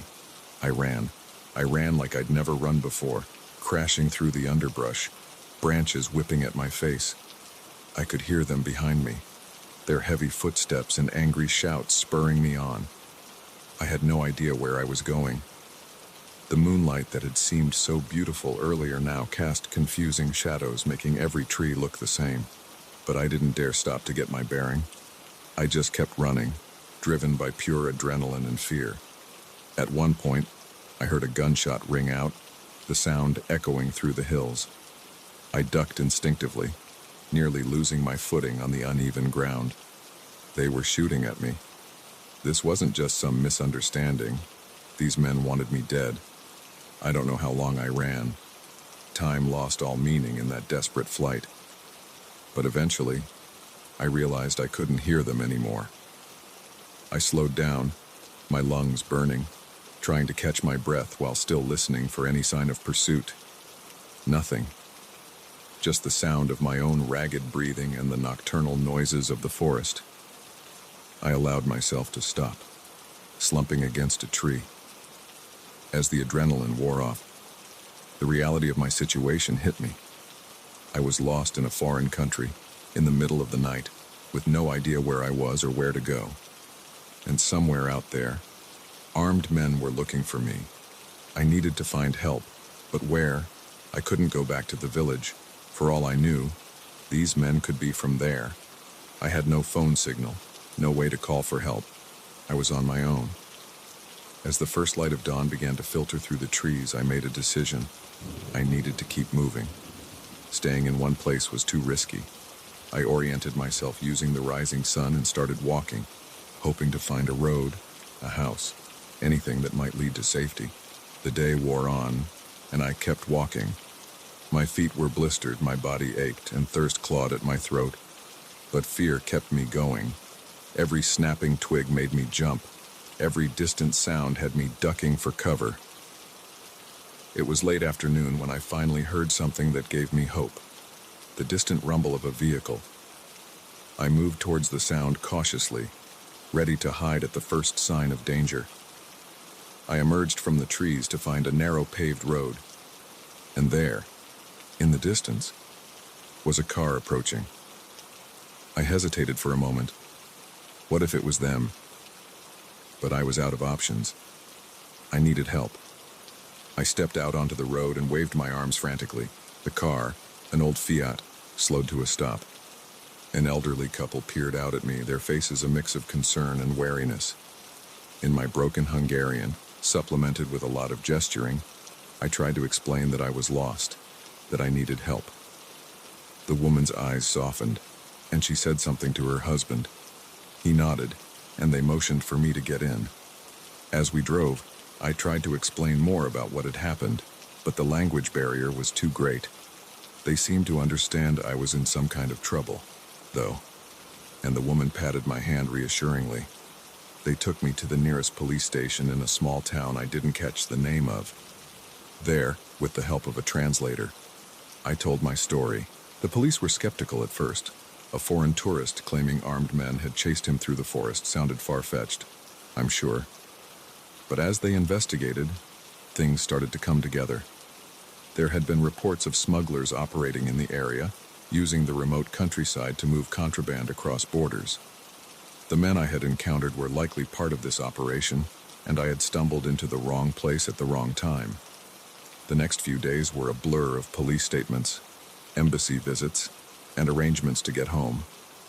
I was shaken, exhausted, and more than ready to leave Hungary behind. As I sat in the airport, waiting for my flight home, I couldn't help but reflect on how quickly things had gone wrong. One moment, I was enjoying a peaceful night under the stars. The next, I was running for my life through an unfamiliar forest. The experience changed me. I still love to travel, still feel the call of adventure. But now I approach it with more caution, more awareness of the potential dangers lurking in even the most beautiful places. I learned that the world can be a dangerous place, that the line between safety and peril is often thinner than we realize. But I also learned about the kindness of strangers, like the elderly couple who picked up a bedraggled, frightened foreigner on a lonely road. As my flight took off, I watched the Hungarian countryside recede below me. It was beautiful from up here, peaceful, but I knew now what could be hiding in those picturesque forests and fields. I had seen the darkness that can lurk behind the postcard-perfect scenery, and it was a lesson I would never forget. The thrill of stealth camping has lost its appeal for me now. These days, I stick to designated campgrounds, places where other people are within earshot, because I know now that sometimes the most dangerous thing in the wilderness isn't the wildlife or the elements, it's other people. And in those remote places, where help is far away and the normal rules of society feel distant, a simple misunderstanding can turn deadly in the blink of an eye. I still have nightmares sometimes of running through endless dark forests, unseen pursuers always just behind me. But I also dream of that elderly couple, of the kindness in the woman's eyes as she took my hand. And I try to hold on to that, the reminder that even in our darkest moments, there is still good in the world, still people willing to help a stranger in need.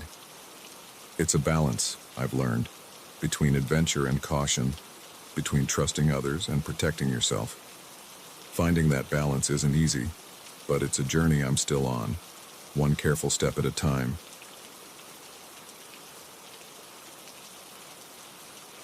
The golden rule of wildlife photography is to never interfere with nature. But what do you do when nature isn't the real predator, and you find yourself caught between man's greed and the last of a dying species. I'd always dreamed of going on a South African safari. The idea of capturing the raw beauty of wildlife in their natural habitat had been my passion since I first picked up a camera. So when I finally saved enough for the trip, I splurged on a package that promised an authentic experience, away from the usual tourist traps. The first few days were everything I'd hoped for and more. We saw elephants bathing in waterholes, lions lounging in the afternoon sun, and even a pair of elusive leopards. Each click of my camera felt like I was preserving a piece of wild, untamed Africa. Our guide, Themba, was a fountain of knowledge. His eyes would light up as he shared stories about the animals and the land. "Remember," he'd often say, "we are guests here. We observe, we appreciate, but we never interfere." On the fourth day, Themba told us he had a special treat. "I know a place," he said, his voice low and excited, "where we might see rhinos. It's off the usual routes, but it's worth it." We set off at dawn, our jeep bumping along barely there trails. As the sun climbed higher, painting the savanna in warm golden hues, Themba brought the vehicle to a stop. "We'll go on foot from here," he whispered. "Remember, absolute silence. Rhinos have poor eyesight, but their hearing is excellent." Heart pounding with excitement, I followed Themba and the other tourists into the bush. After about 15 minutes of careful stalking, Themba held up a hand, signaling us to stop. He pointed silently, and my breath caught in my throat. There, about 100 yards away, was a small group of white rhinos. Their massive gray bodies stood out against the golden grass, their horns silhouetted against the sky. It was a photographer's dream. I raised my camera, adjusting the settings with trembling fingers.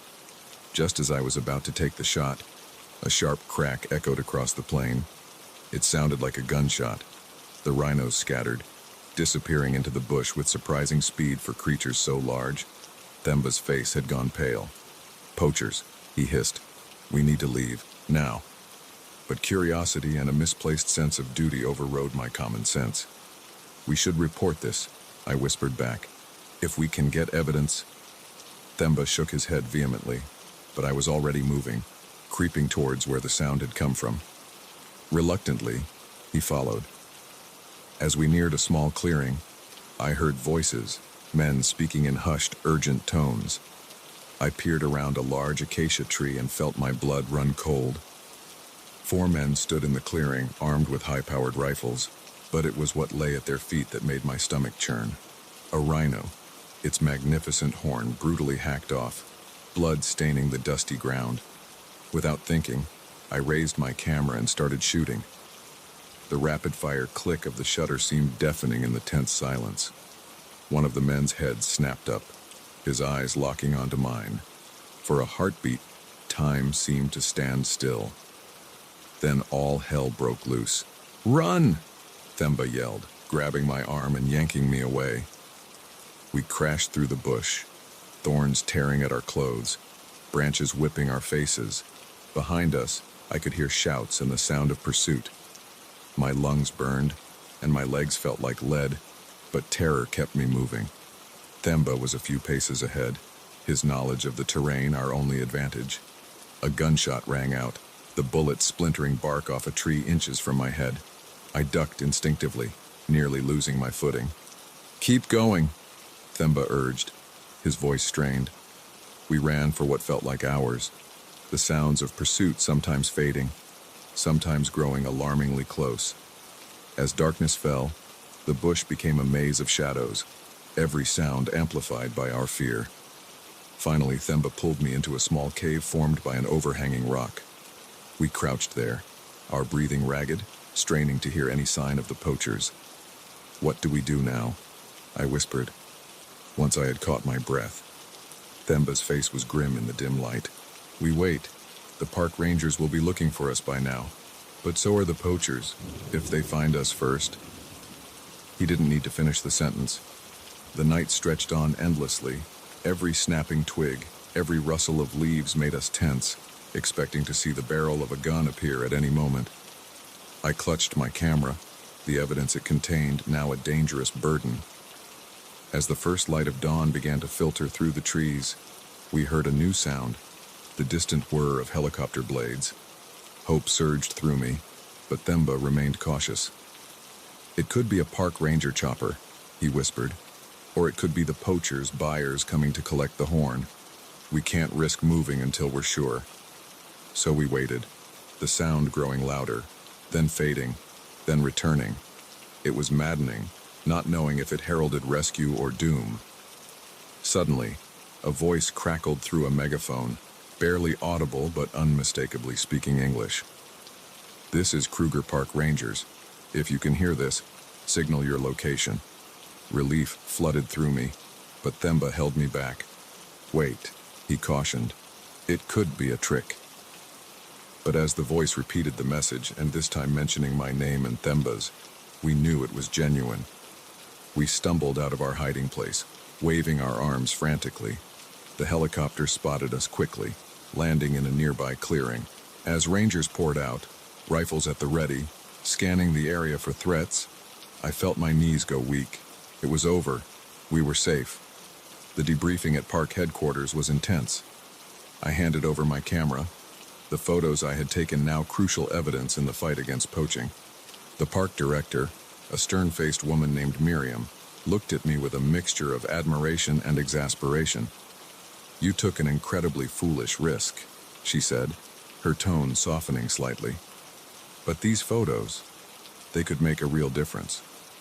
We've suspected for some time that there was a large-scale poaching operation in the park, but we've never had solid evidence until now."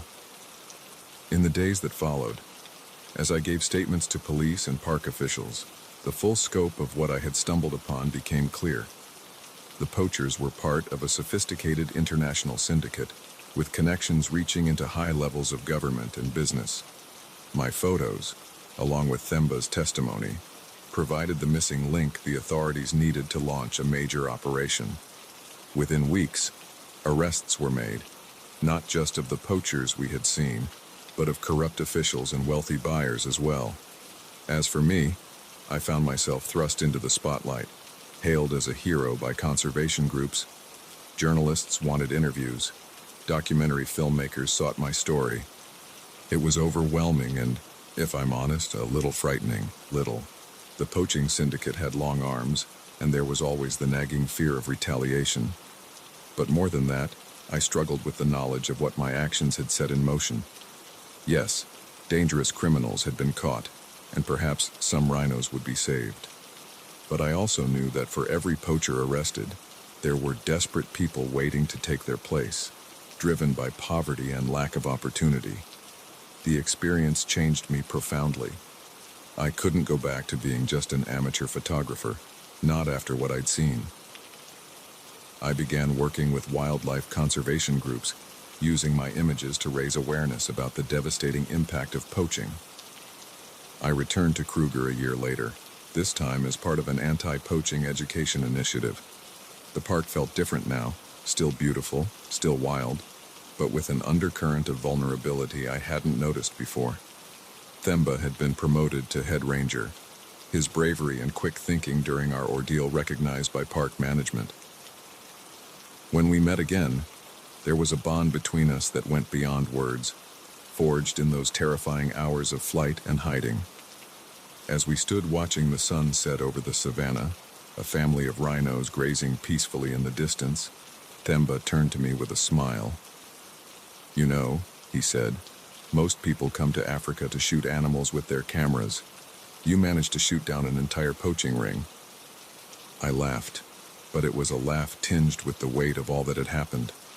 My camera hung at my side, a reminder of the power and responsibility that comes with bearing witness.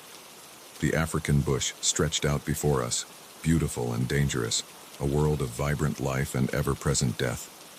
I raised my camera, focusing on the rhinos, marveling at their prehistoric silhouettes against the ruby sky. As I pressed the shutter, the familiar click seemed to echo with new meaning. Each photo was no longer just an image, but a testament, a call to action. a reminder of what's at stake in the fight to preserve the wild places and creatures of our world. The light faded, and darkness crept across the land. But in that moment, watching over the rhinos with a friend who had become a brother, I felt a fierce hope. The night was full of dangers, yes, but the dawn would come, and we would be there to greet it, cameras in hand, ready to capture and protect the wild heart of Africa. The bass was so loud I could feel it in my bones, but it couldn't drown out the voice in my head screaming that something was terribly wrong. I never thought a music festival could turn into a nightmare, but then again, I never thought I'd be fighting for my life amidst a sea of oblivious revelers. It was supposed to be the weekend of a lifetime, the Euphoria Music Festival, 3 days of non-stop music, dancing, and freedom in the California desert. My friends and I had been planning this trip for months, saving up for tickets, coordinating outfits, and dreaming of the memories we'd make. The first day was everything we'd hoped for. The energy was electric, the music pulsing through the air as thousands of people danced under the scorching sun.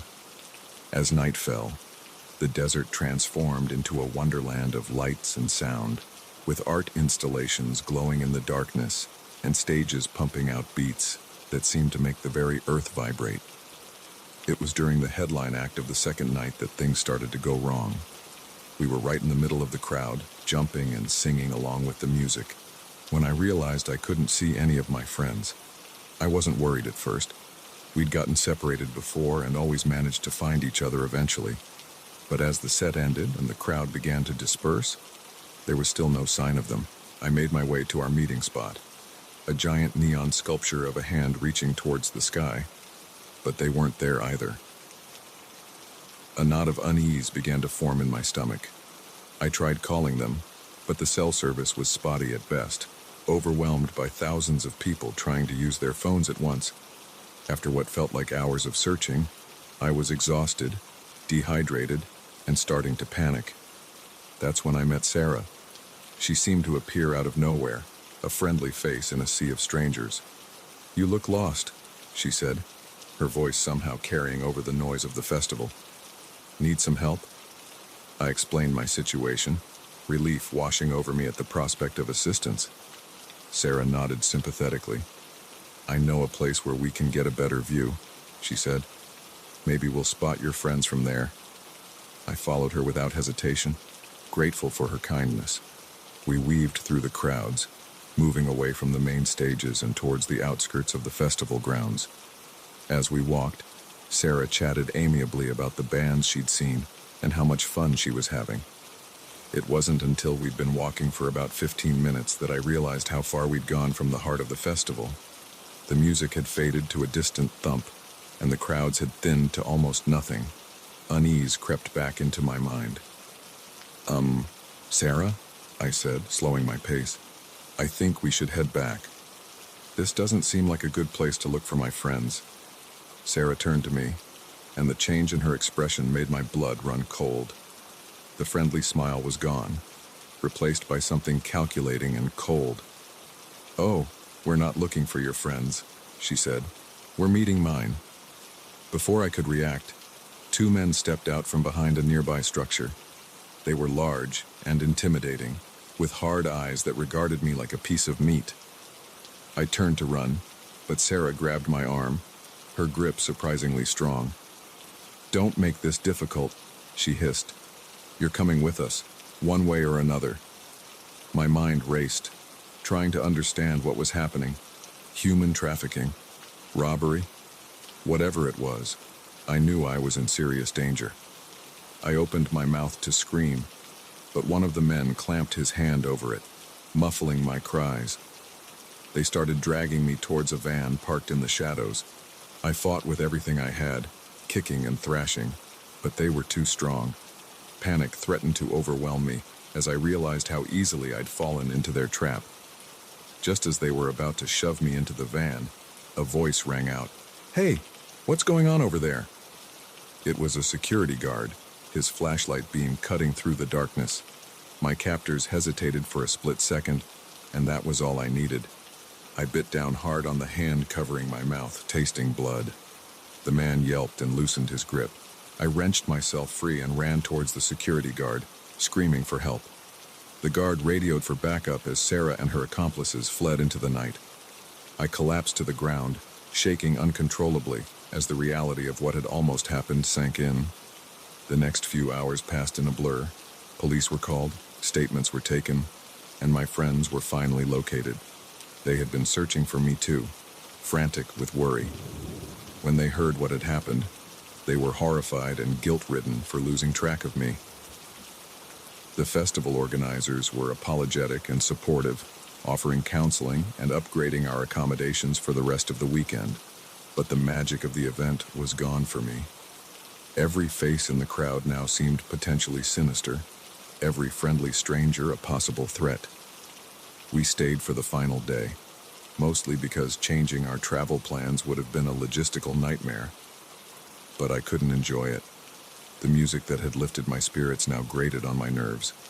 The carefree atmosphere felt false, a thin veneer hiding darker realities. As we drove home, I couldn't stop thinking about how close I'd come to disappearing, how easily I'd trusted Sarah, how quickly things had spiraled out of control.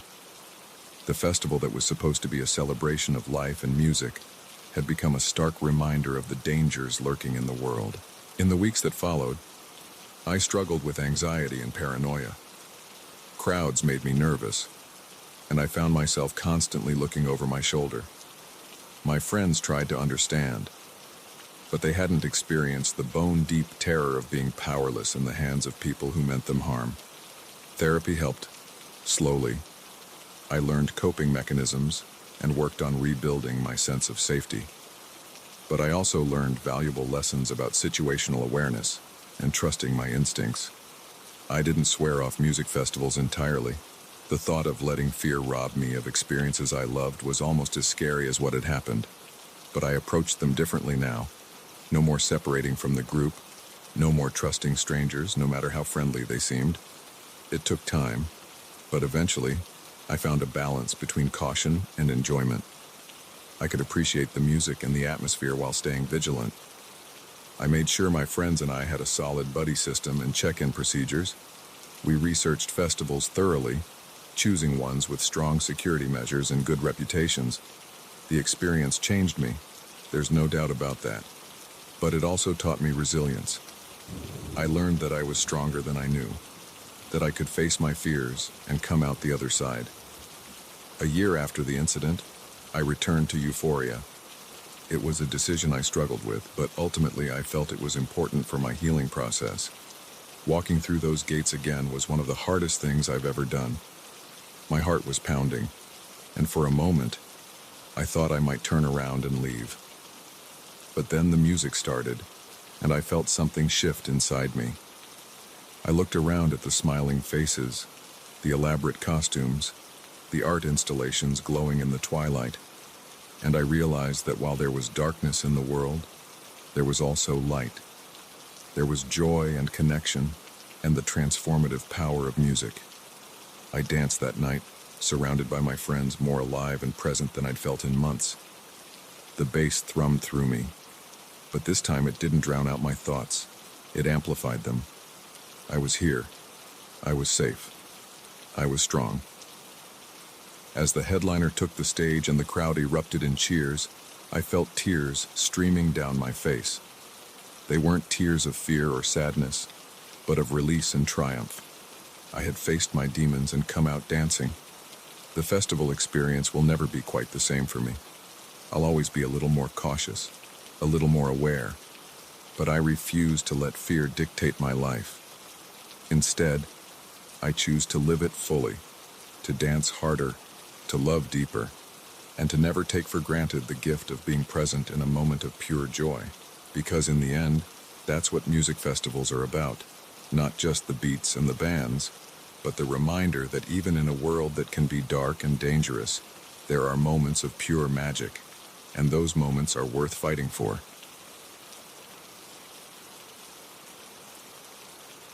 The gentle whir of bicycle wheels can lull you into a false sense of security. But on the winding roads of rural France, I learned that sometimes the most picturesque routes can lead straight into a nightmare. I'd always dreamed of cycling through the French countryside. The idea of pedaling past rolling vineyards, quaint villages, and fields of sunflowers had been a fantasy of mine for years. So when I finally saved up enough for the trip, I didn't hesitate. I packed my gear, flew to Paris, and set out on what I thought would be the adventure of a lifetime. The first few days were everything I'd imagined and more. The weather was perfect, warm sunshine with a cool breeze that made cycling a joy. I stayed in small bed and breakfasts, enjoying local cuisine and wine each evening. The people I met were friendly, always ready with a smile and a bonjour as I passed. It was on the fourth day that things took a turn. I had planned a long ride, wanting to reach a particular village famous for its medieval architecture. The route took me further from the more touristy areas, into a region of France that felt untouched by time. As I pedaled along a narrow country road, enjoying the solitude and the beautiful scenery, I noticed a van in my rearview mirror. It was far behind me, but something about it made me uneasy. Maybe it was the way it seemed to be matching my pace, never getting closer but never falling behind either. I tried to shake off the feeling, telling myself I was being paranoid. After all, this was probably the only road for miles. It made sense that we'd be traveling in the same direction. But as the hours passed and the van remained a constant presence, my unease grew. I decided to take a detour, turning onto an even smaller road that wound through a dense forest. To my dismay, the van followed. My heart started to race. This couldn't be a coincidence. I picked up my pace, pushing my legs harder, hoping to lose them on the twisting road. But the van kept up, the sound of its engine growing louder as it gained on me. Panic started to set in. I was alone in a foreign country, on a deserted road, being pursued by unknown assailants. My mind raced with possibilities, each more terrifying than the last. Were they thieves? Kidnappers? Something worse? I spotted a gap in the trees and made a split-second decision. I veered off the road, plunging into the forest. Branches whipped at my face as I struggled to control my bike on the uneven ground. Behind me, I heard the screech of brakes and car doors slamming. "She went into the woods," a man's voice shouted in accented English. "Spread out and find her." Terror gave me strength I didn't know I possessed. I pedaled furiously, ignoring the burning in my legs and lungs. The forest was dense, the ground treacherous. More than once I nearly lost control, the bike skidding on loose leaves and exposed roots. I could hear them crashing through the undergrowth behind me, their shouts growing closer. I didn't dare look back, focusing all my energy on moving forward, on escaping. After what felt like hours, but was probably only minutes, I burst out of the forest onto another road. Without hesitation, I turned and started pedaling again, my legs screaming in protest. I had no idea where I was or where this road led, but anywhere was better than back there. As I rode, I tried to make sense of what was happening. Who were these people? What did they want with me? I ran through everything I'd done in the past few days, trying to think if I'd somehow offended someone or witnessed something I shouldn't have. But nothing came to mind. The road began to climb, a steep hill that had me gasping for breath. But fear kept me going. At the top, I allowed myself a quick glance back. My heart sank as I saw the van in the distance, steadily gaining on me. I flew down the other side of the hill, taking the curves at dangerous speeds. The wind whipped past me, bringing tears to my eyes. I was going faster than I ever had on a bike, but it still didn't feel fast enough. As I rounded a bend, I saw something that made my heart leap, a small town in the distance. Civilization, safety. I pushed harder, willing my exhausted body to keep going just a little longer. I barreled into the town square, nearly colliding with a group of startled tourists. Ignoring their shouts of surprise, I spotted a police station and made straight for it. I practically fell off my bike at the station steps, stumbling inside with legs that felt like jelly. The officer at the desk looked up in alarm as I burst in, wild-eyed and gasping for breath. "Help!" I managed to choke out between gulps of air. "Someone, chasing me. The next few hours passed in a blur. I gave my statement to the police, describing the van and the men as best I could. They sent out patrols to search the area, but found no sign of my pursuers. As the adrenaline wore off, the full impact of what had happened hit me. I broke down, sobbing uncontrollably. The female officer who had taken my statement wrapped a blanket around my shoulders and pressed a cup of sweet tea into my hands. "You're safe now," she said gently in heavily accented English. "We will find these men." But they didn't. Despite an extensive search and investigation, no trace of the van or the men was ever found. The police had theories. Maybe they were part of a human trafficking ring, or thieves targeting tourists, but without more evidence, it was impossible to know for sure. My idyllic cycling trip had turned into a nightmare. I couldn't bring myself to get back on the bike. The very thought of those quiet country roads, once so appealing, now filled me with dread. I cut my trip short, flying home a week early. Back home, I struggled to readjust. The incident had shaken me to my core. I jumped at every sudden noise, flinched whenever a van drove by. Sleep was elusive, plagued by nightmares of endless chases through dark forests. It took time and therapy, but slowly, I began to heal.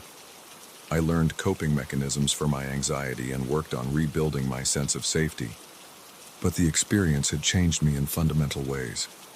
I couldn't look at a bicycle the same way anymore.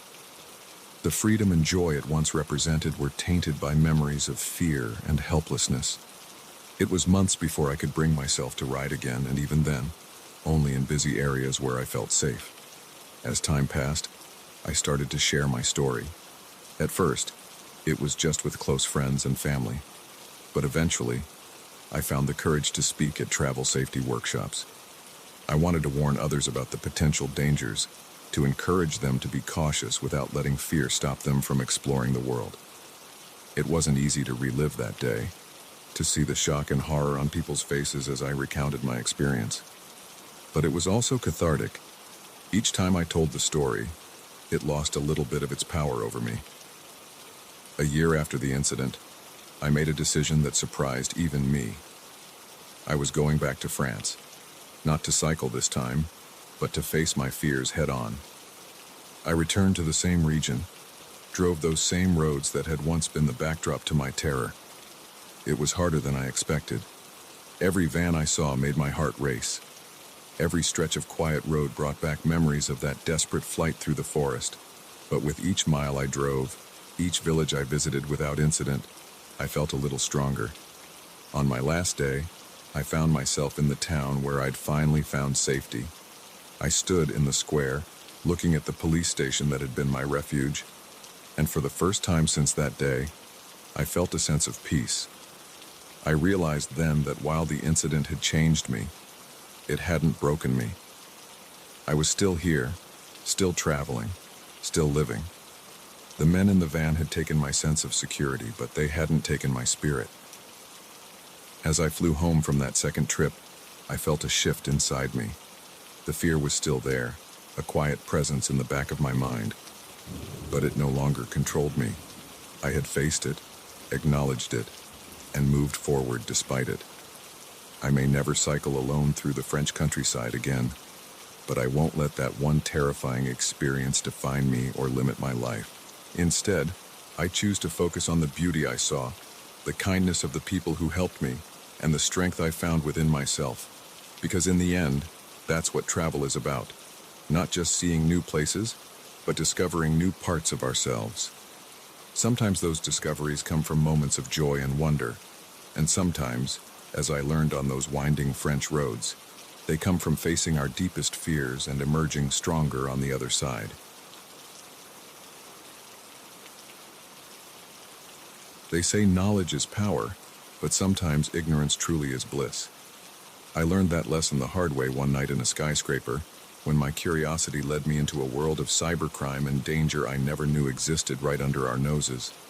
I've always been a night owl, which is why I didn't mind the late shifts at my IT job in one of the city's tallest skyscrapers. There was something peaceful about working while the rest of the world slept. troubleshooting network issues and keeping the digital heart of the building beating. It was on one of these quiet nights that everything changed. I was tracking down the source of some unusual network activity, the kind of thing that usually turns out to be an employee streaming movies or running a Bitcoin miner on company time. But this was different. The traffic was coming from an unused floor, one that had been closed off for renovations for months. At first, I thought it was just a glitch in the system. Maybe some old equipment had been left on and was sending out automated signals. But as I dug deeper, I realized the activity was too consistent, too deliberate to be a simple malfunction. I debated calling security or the police, but what would I tell them? That I had a hunch something weird was going on based on some network logs. They'd probably laugh it off. No, I needed more information before I raised any alarms. Looking back, I should have left it alone. Should have logged it and let someone else deal with it in the morning. But curiosity has always been my weakness. And that night, it led me into a situation I never could have imagined. I decided to investigate on my own. The elevator needed a special key to access the closed floor, but I knew a service stairwell that would get me there. My heart was pounding as I climbed the stairs, each step echoing in the empty stairwell. When I reached the right floor, I hesitated at the door. This was my last chance to turn back, to forget about the whole thing and go back to my safe, boring night shift. But the mystery of what was on the other side of that door was too tempting. I took a deep breath and pushed it open. The floor was dark, lit only by the glow of emergency exit signs. I pulled out my phone, using its flashlight to navigate through the maze of half-demolished cubicles and construction materials. It was eerie, seeing a space that was once full of life and activity now abandoned and in disarray. As I moved deeper into the floor, I started to hear something. A low hum, the unmistakable sound of computer fans working overtime. I followed the noise, my pulse quickening with each step. And then I saw it. In a far corner of the floor, hidden behind some temporary walls, was a setup that made my jaw drop. Rows of high-powered computers, more than I could quickly count, all humming away. This wasn't just some employee's secret mining operation. This was something much bigger. I approached cautiously, my IT brain taking over as I tried to make sense of what I was seeing. These weren't ordinary computers. They were custom-built, optimized for processing power, and they were all connected to a central hub, a sleek black box that I didn't recognize. As I leaned in for a closer look, I heard something that made my blood run cold. Voices and footsteps coming from the stairwell. Panic set in. I looked around frantically for a place to hide, finally ducking behind a stack of drywall just as the door opened. "I'm telling you, someone accessed the network," a man's voice said, tense and angry. "We need to find out who it was and shut them up." "Relax," another voice replied, calm but with an edge of menace. "No one knows we're here. Probably just a glitch in the system." I held my breath as they moved closer to the computer setup. Through a small gap in the drywall, I could see them. Two men, dressed like ordinary IT workers, but with an air of danger about them that made my skin crawl. "Check the logs," the first man said. "See if you can trace the access point." I watched, heart pounding, as they worked at the computers. I knew it was only a matter of time before they traced the activity back to my workstation. I had to get out of there. But as I was planning my escape, I overheard something that made me freeze. "The attack is scheduled for midnight tomorrow," one of them said. "Once we're in their systems, we'll have control of everything. Power grids, traffic lights, emergency services. The city will be ours." I couldn't believe what I was hearing. These weren't just hackers or crypto miners. They were cyber terrorists, planning an attack that could paralyze the entire city. I knew I had to do something, but what? I was trapped, outnumbered, and way out of my depth. One wrong move and I'd be discovered, and I had no doubt these men wouldn't hesitate to silence me permanently. For what felt like hours, I remained motionless, barely daring to breathe as the men worked. My legs cramped, my back ached, but fear kept me still. Finally, mercifully, they seemed satisfied that their security hadn't been breached. "Come on," one of them said. "We need to finish the preparations. We'll do one final check in the morning." I waited until I couldn't hear their footsteps anymore before I allowed myself to move. My entire body was shaking as I emerged from my hiding spot. I knew I had to act fast. In a few hours, the morning shift would arrive, and my chance to stop this would be gone. But what could I do? I couldn't go to the police. By the time they took me seriously and got a warrant, it might be too late, and I couldn't confront the hackers directly. I was an IT guy, not a hero. Then it hit me. I might not be able to stop them physically, but I could fight them on my own turf, the network. I rushed back to my workstation, my mind racing. I had to find a way to disrupt their operation without alerting them. It was a digital tightrope walk, and one false move could send everything crashing down. For the next few hours, I worked feverishly, using every trick and hack I knew. I created false trails, rerouted their traffic, and slowly but surely began to undermine their system from within. It was like a chess game where my opponent didn't know we were playing, and every move could be my last. As the sun began to rise, casting long shadows through the office windows, I finally felt like I had made some progress. Their system was in disarray, their attack delayed if not entirely derailed. But I knew it wasn't enough. They would eventually figure out what had happened and find a way around my sabotage. I needed help, but I had to be careful. If I went to the wrong person, it could tip off the hackers. Then I remembered Sarah, a colleague who worked in cybersecurity for the company. If anyone would believe me and know what to do, it would be her. I called her personal number, praying she would pick up. When she answered, groggy and confused, I blurted out everything in a rush.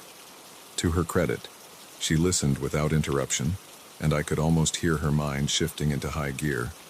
"Stay where you are," she said finally. "I'm calling in some favors. Whatever you do, don't let anyone know what you've discovered." The next few hours were the most stressful of my life. I continued my digital guerrilla warfare against the hackers while jumping at every sound, convinced that at any moment they would discover what I had done and come for me. Just when I thought I couldn't take the tension anymore, the elevator dinged. I braced myself, ready for the worst. But instead of angry hackers, I saw Sarah stepping out, flanked by serious-looking men in suits. "FBI," one of them said, flashing a badge. "We're going to need you to tell us everything." What followed was a whirlwind of activity. The building was quietly evacuated, my closed floor swarmed by agents. I told my story over and over, to increasingly higher-ranking officials. By nightfall, the hackers had been apprehended, caught completely off guard by the raid. In the days that followed, the full scope of what I had stumbled upon came to light. The hacking group had infiltrated not just our building, but others across the city, setting up a network that would have allowed them to cripple the city's infrastructure. My late-night curiosity and quick thinking had prevented a catastrophe. There was talk of commendations, of job offers from shadowy government agencies, but all I could think about was how close we had come to disaster, and how many other threats might be lurking in the dark corners of our digital world. The experience changed me. I couldn't look at a computer network the same way anymore, always wondering what secrets it might be hiding. But it also showed me the power of knowledge, of trusting your instincts, and of fighting back even when the odds seem insurmountable. I still work late nights in that skyscraper. But now, every time I trace an unusual signal or investigate a network anomaly, I do it with the knowledge that sometimes the greatest threats are the ones hiding in plain sight, waiting for someone curious enough to uncover them.